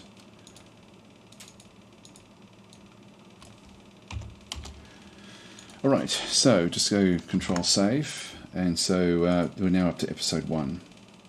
Just turn those other layers off. If there's anything on top, go to Sketch Layer down through here, and so we've got a moose and a dog. I'll just have a quick look and see what we can find in through here. So if we go to Google and moose and images. Okay, that one looks pretty good. So these look pretty good as well. God, they're ugly, aren't they? Oh, hang on. So these are from this particular group. Where's that ugly one? I want the ugly one. Is that it? That's the one. That's the one. All right. So I'm just going to visually sort of get a bit of a feel for it. Actually, no, I won't. I'll just go Control F12. And bring that one in. Copy a clipboard. I'll just put that way. I can have it at least sitting on the side here. Go Control V, and then I can just bring it down.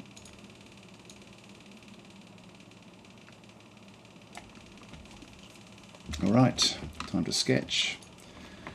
So, I should just make sure the stream's still working while I'm back out here. Yep, that's fine.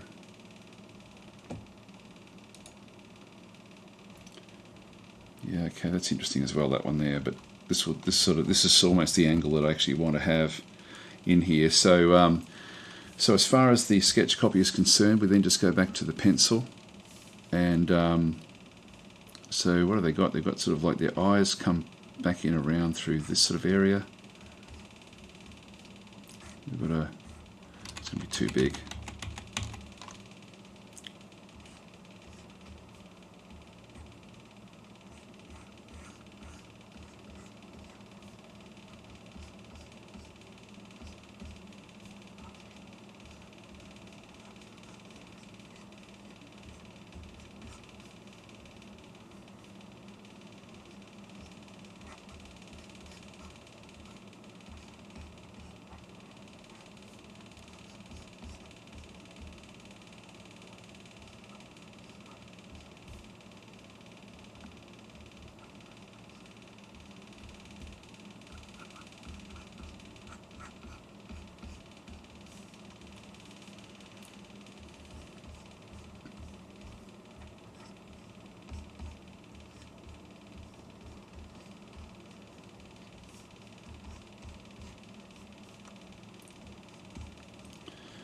got to have a number up there. I have to try to remember that. I might have to reduce this down a little bit. I would say that I will.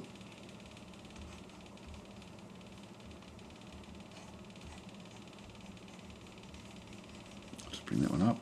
Control T.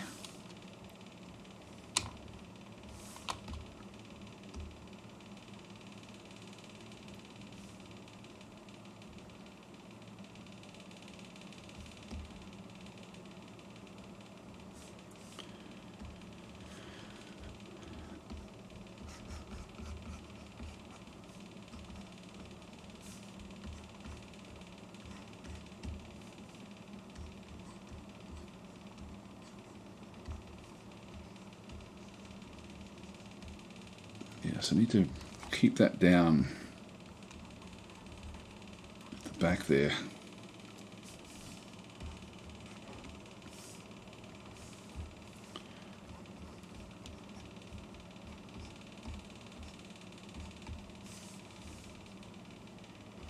It's just a very flat head, isn't it? Very flat head.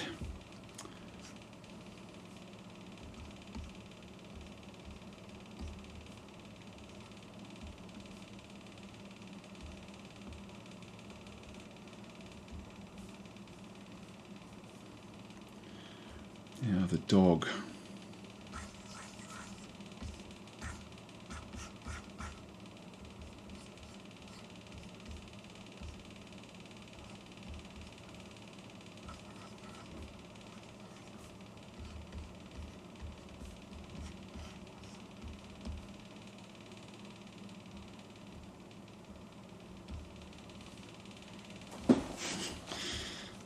Okay, I might just bring the dog up a bit.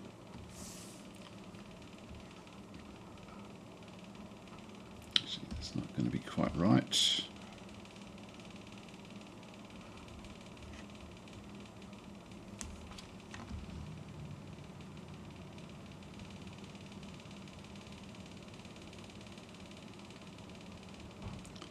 Bring that one up to there, and we'll just bring the whole thing up a little bit as well. Just a little bit.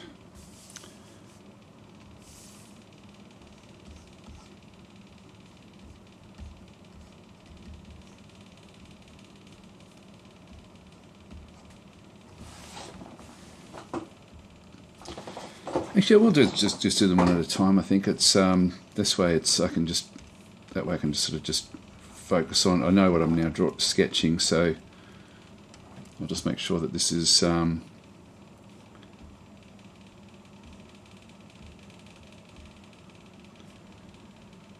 we go. The dog bites the moose on the lip. It's is essentially what happens in this particular one. Okay, so now we go back up to our lino. We're going to have these copies and things, but this is a lino outline, so that'll be okay. We'll just go back to our lino cut and just double check. Yeah, that's going to be fine.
Just going to get rid of the border reference for a second.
He looks good.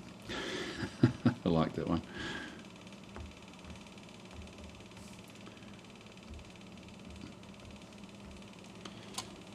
There we are. That'll do us. We get rid of this reference now. It was him, wasn't it? Yep, just ditch that one there. Okay, so the backstory of this one is that there's, even though there's a big aquifer, this is actually one of the little stories that does go on through here, is that there's a fight between a bull moose and one of our dogs. So as far as the detail is concerned, I'll now just sort of go and start to put in more of this sort of stuff.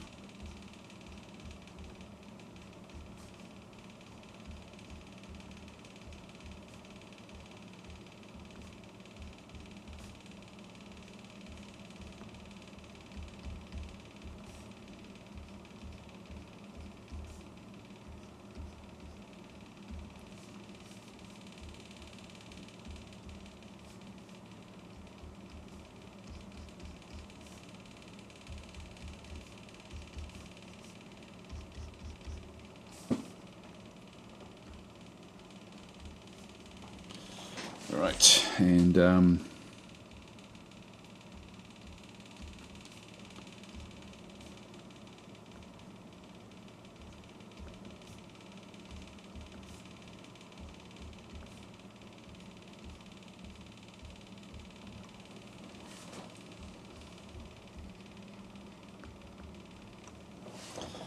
okay, that'll do us there for that one there, and then this is going to be, I'll just check out my episodes again, so we'll just go through into there, and go to the leaky pen. This will be the text copy, back in through this side, so this will be, just go down a bit smaller.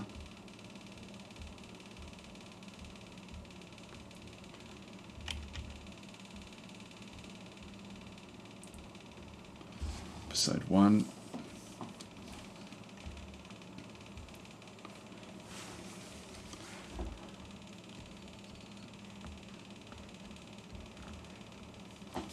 Actually,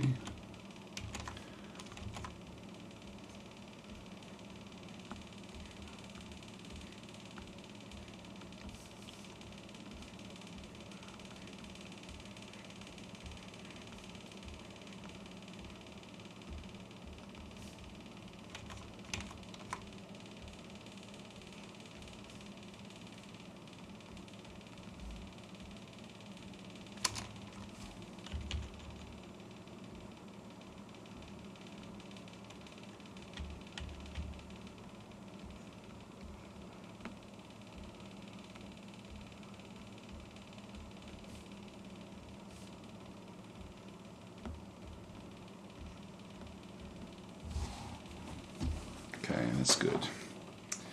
Just get rid of the sketch layer now, and we'll start to colour it in.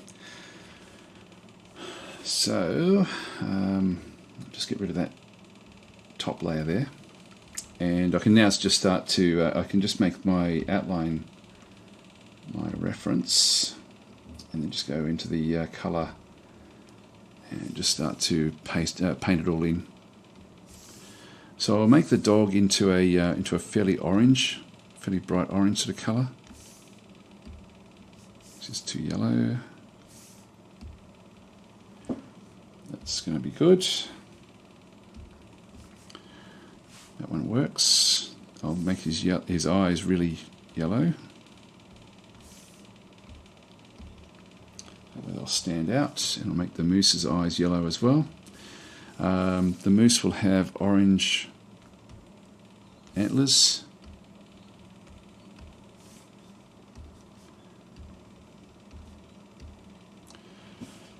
And then the rest of it will be, I'll just get red for the blood. It's too dark.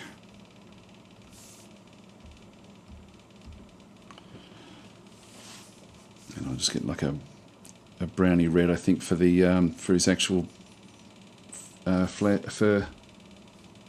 It's too much.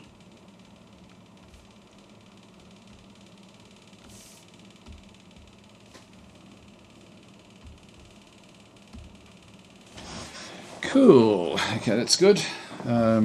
So that will then sort of work out. We've now just got the, so this colour, I'm just going to go to the base colour, back in through here, just get a bright yellow. And just get the brushes that we have been using. So we're just using Fab 2.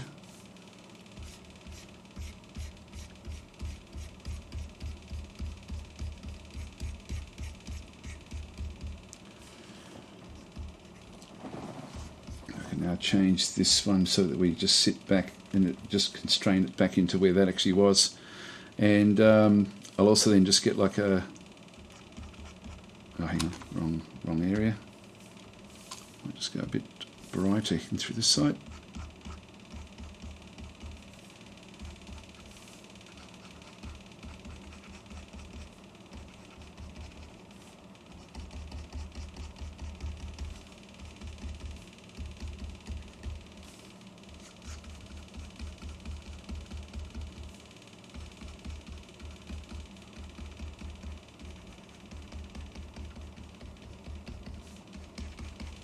I might as well make that a bit sort of stand out as well. It's a bit of painting. Me as rough as I like with this, it's good. Now as far as the flesh, I'll just start in here. I'm just going to make this one into a bit more of an orangey sort of flesh tone for the, actually it's not orangey enough.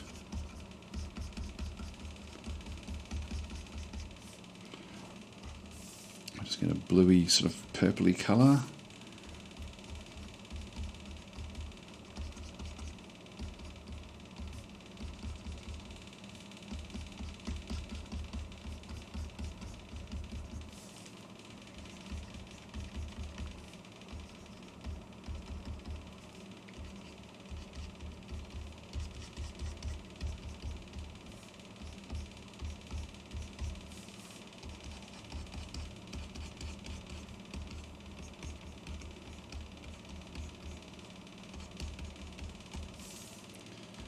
To orange.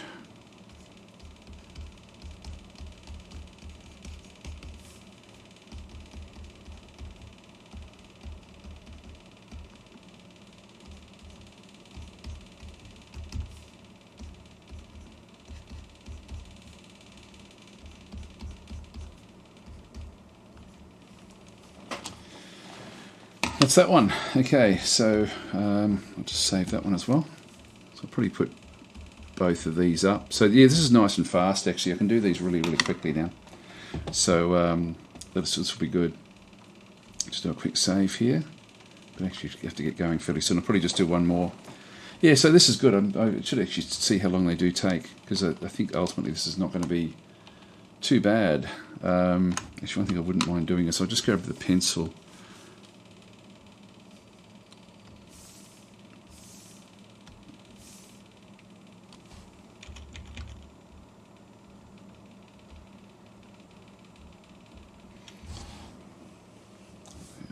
That's probably a bit too much.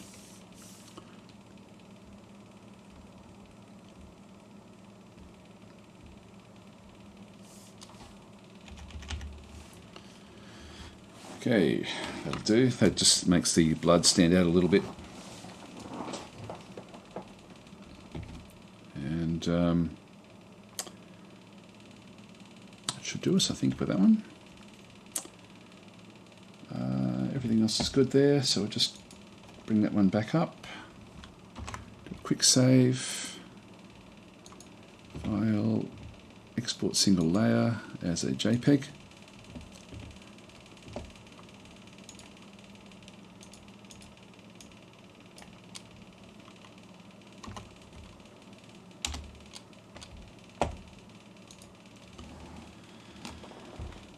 Okay, that'll do, and let's do a quick save in here, minimize that, get rid of all that stuff, we don't need that anymore.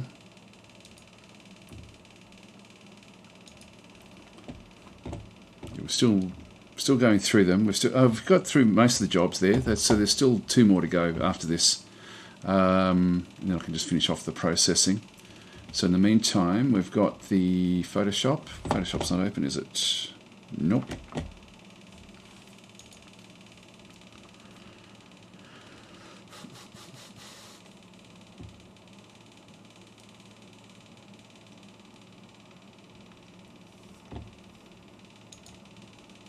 Open recent. So this will be our master.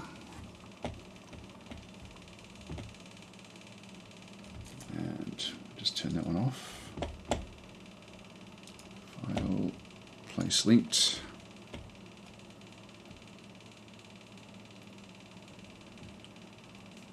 It's a bit of a bugger that I have to go back through here. I'll just go back and have a look and see if that, yeah, that one's good. That one will actually give me what I need. So I can just go straight to that one. Place, enter.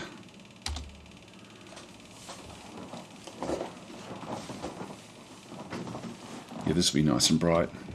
It'll be interesting to see if these actually are effective at all in terms of getting some views. Save as JPEG.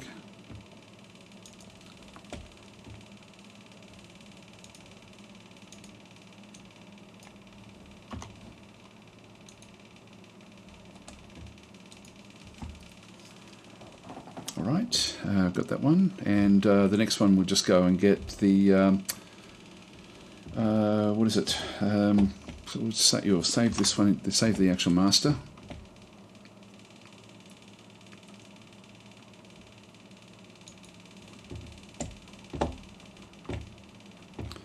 You've still got 2 active jobs after this.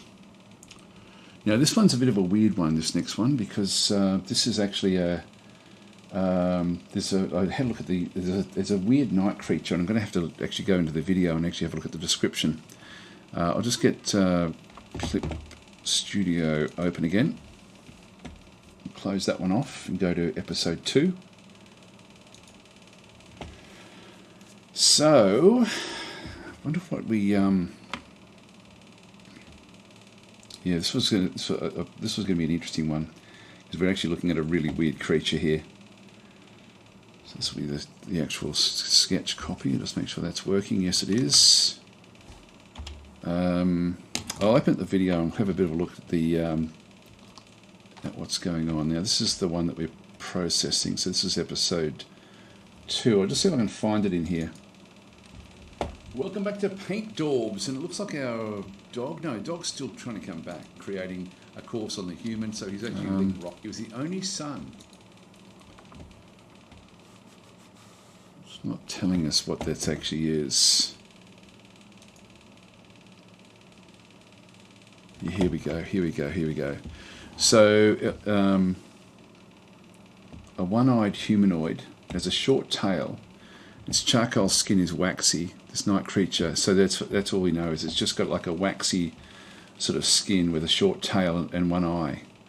Oh, it's going to be like a really, really horrible looking creature. So I want this. I think I'll leave that one there, so I can always just bring it back up. So let's actually now figure out what to do. I'll just put back on the reference layer.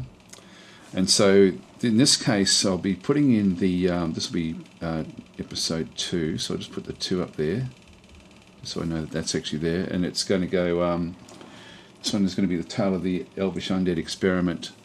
What did it call it? Actually, let's have a quick look back at the video. Yeah, there it is, back in through here. Short tail, the night creature.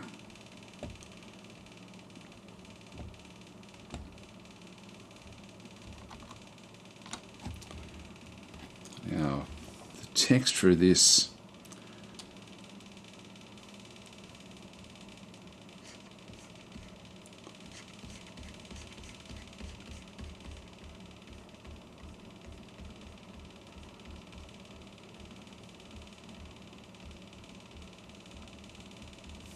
I don't know if we can. I'll see if I can do something like that for the actual thing. I won't put too much in there. So the creature itself, I want it to sort of look a bit like this, I guess. It's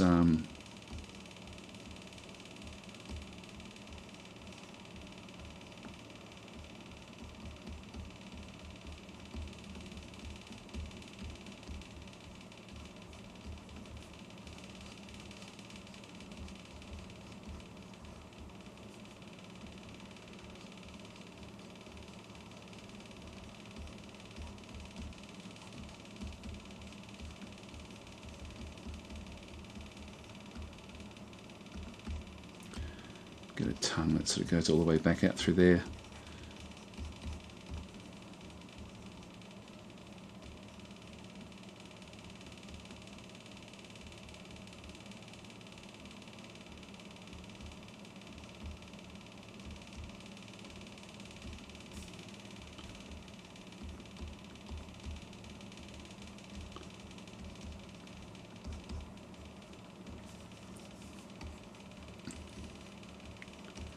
I won't worry about the text. I'll deal with that afterwards, because I need to make sure that I really dominate the screen with this one. I'll come back in and have a bit of a look at this one. So it could even just go from underneath here. So we'll do that from underneath there.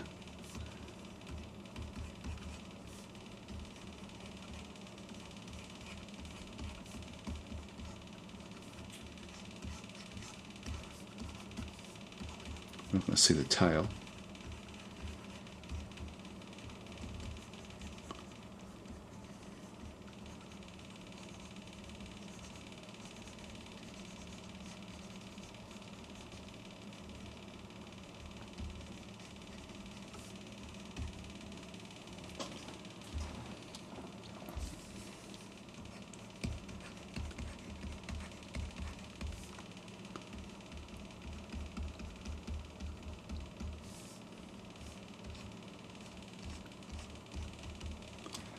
There we are, that'll do us. Let's just define this a little bit better as to what's actually going on here.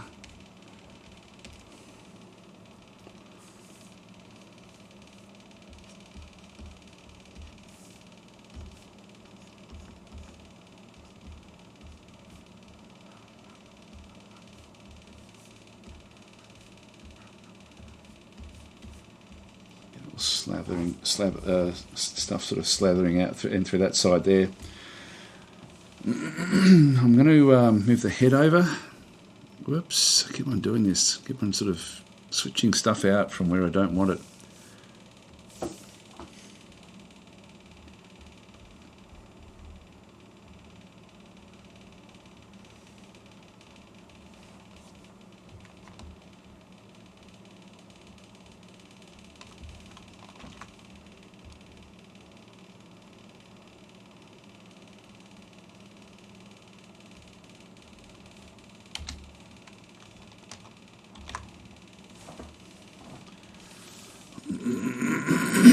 Okay, just keep this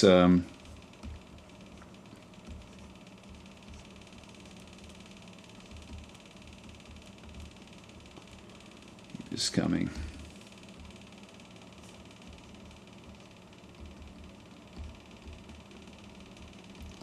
I'll show the gums.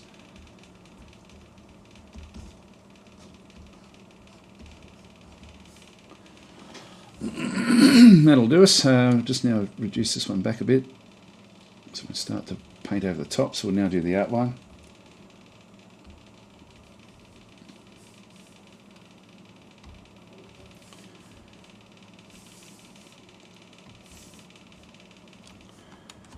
And we'll just get in at 100%.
so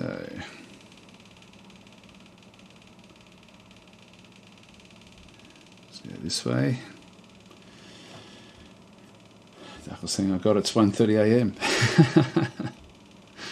Well, thanks for hanging out.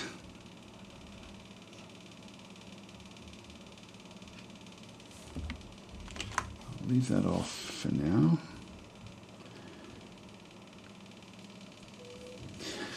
Playing an 1800.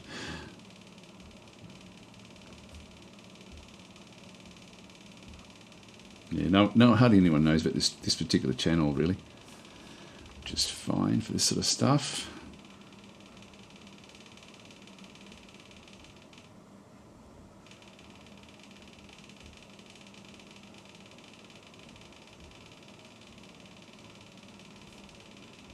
Okay, look at these different teeth in here.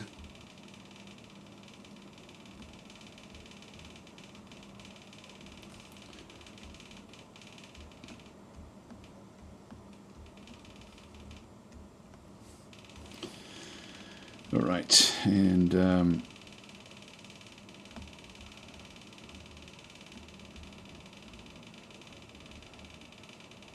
yeah, I've got no idea how it closes its mouth, but anyway.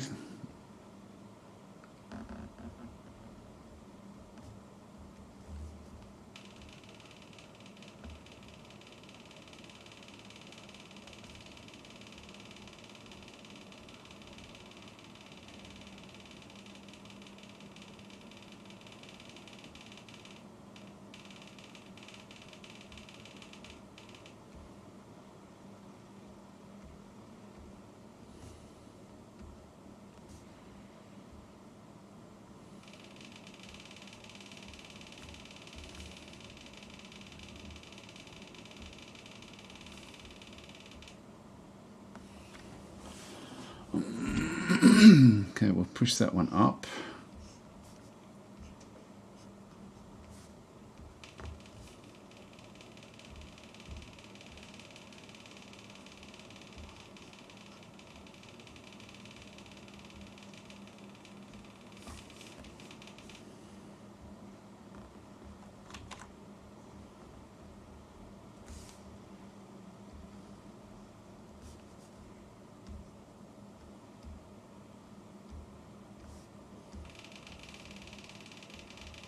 I love the backstories of the things in Dwarf Fortress. I mean, this was an elf,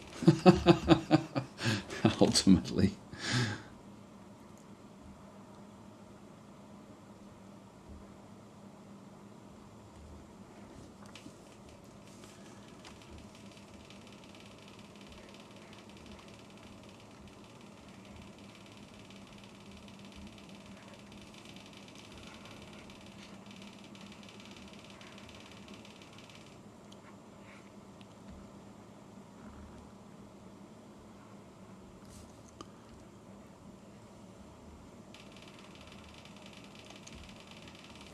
Bring that one back in.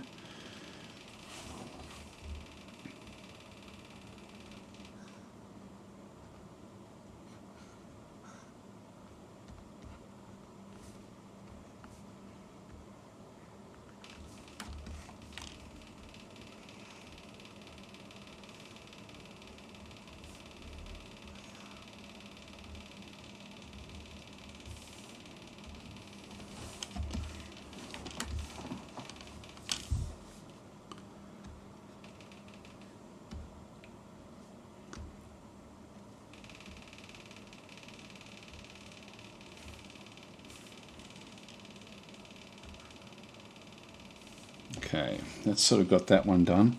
Let's just now go to the detail. Start to really put a lot of stuff in here now. Actually, we don't need all that.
nice.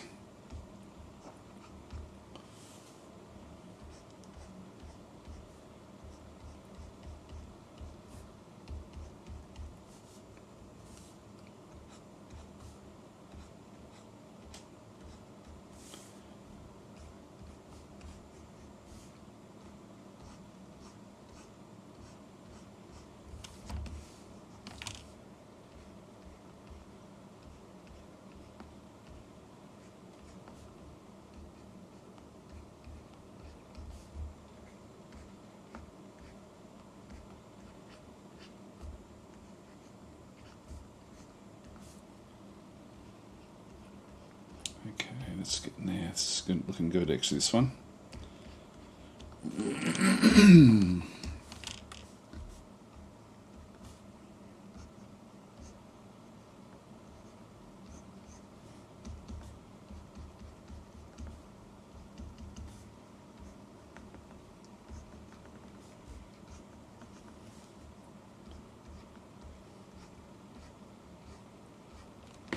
Actually, I'll move that one back. Have it come up from this angle.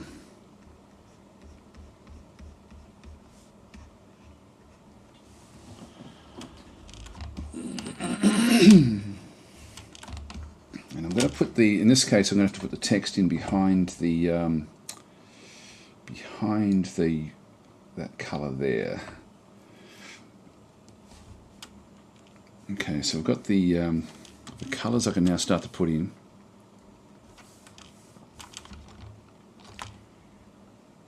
So I'll just go back to the other bit there. Just go to the outline.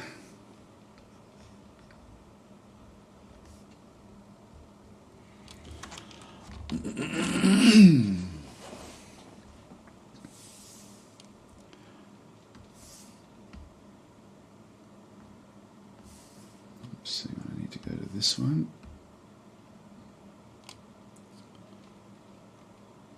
It's interesting, it didn't quite get what I wanted it to do. Why is that?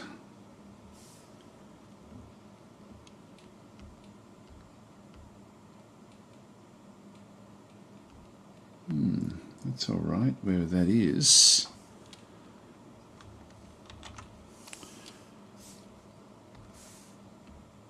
It's better.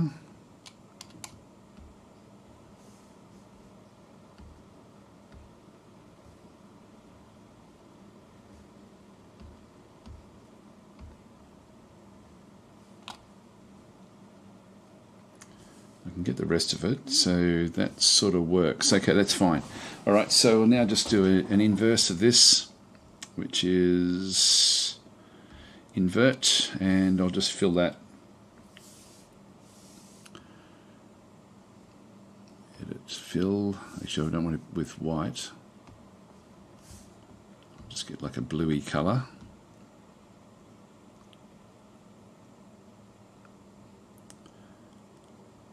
Something in around there, I guess. Yep, that's good.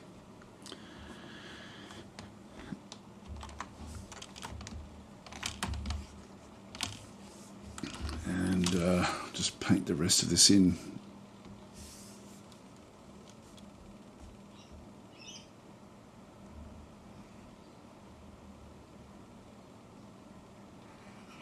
Paint that out, and just for the sake of it, I'll paint this in as well.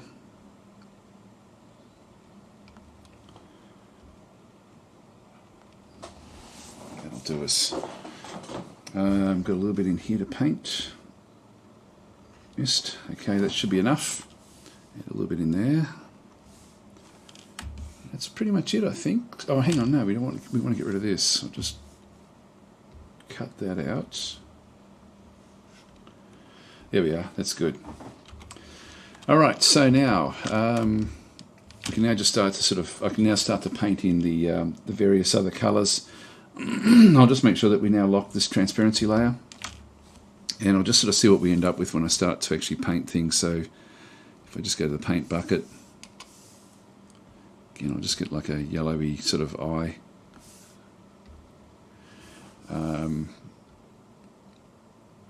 Grey teeth.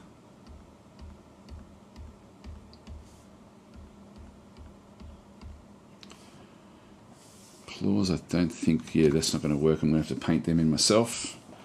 The tongue, I will make that into a reddish sort of pink colour. I can fix that one out afterwards, and same with the gums. I'll again paint those in a bit separately. I think that's all I really need to do for that bit of it, and then it's just a matter of now of coming in with the brush. So I'll just go with this number 2.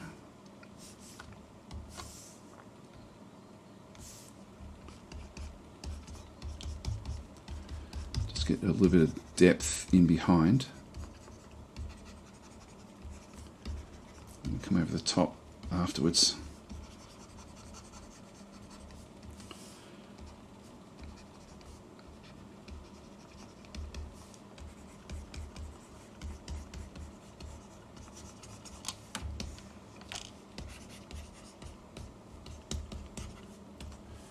Doesn't really require too much in with that, and then we'll just get this colour here and just go a lot lighter in these sort of tones.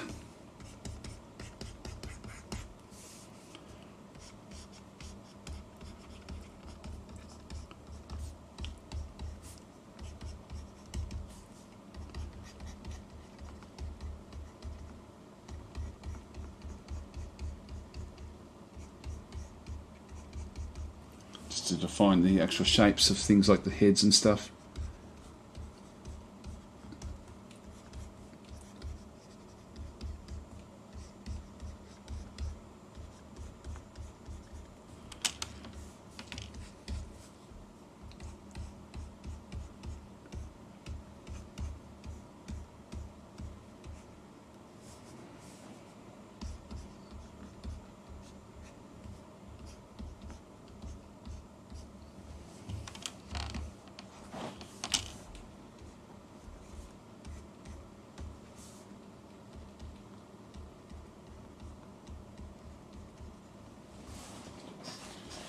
That's looking good.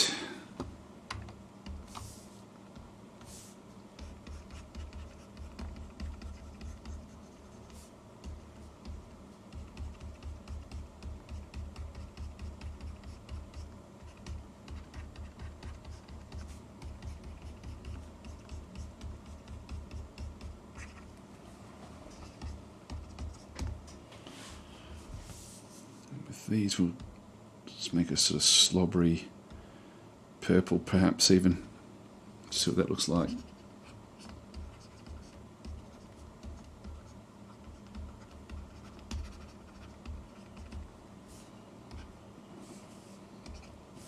we'll just go back to the rough pencil. Let's get even lighter again. See you later, Darkwolf.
Back to this one, so we just get the leaky text.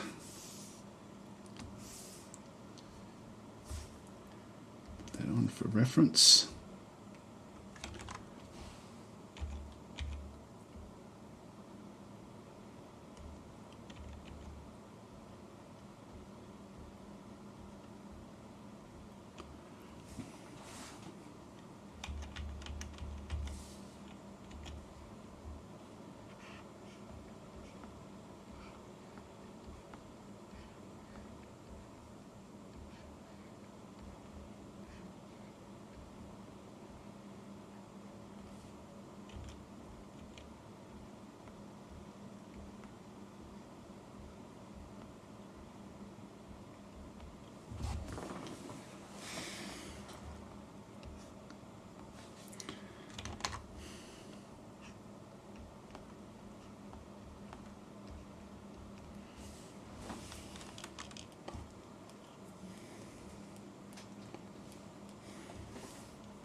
Okay, that should do us, I think.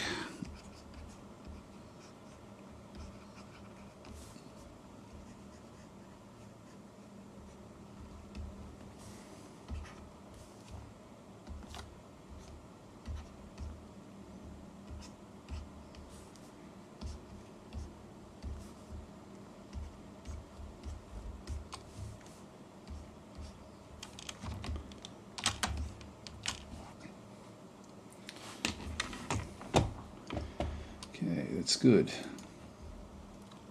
Yep, that one came up well actually. Oh, now I need to just get the other colours. Base colour. Turn off the sketch.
Okay, that's looking good. Right, so I'll save that. I think we're done there.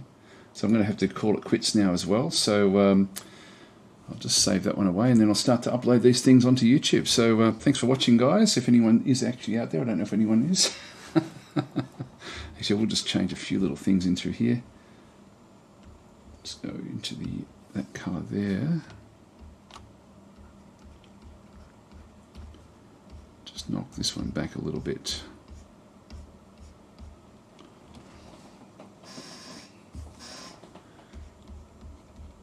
Yeah, and that one there as well.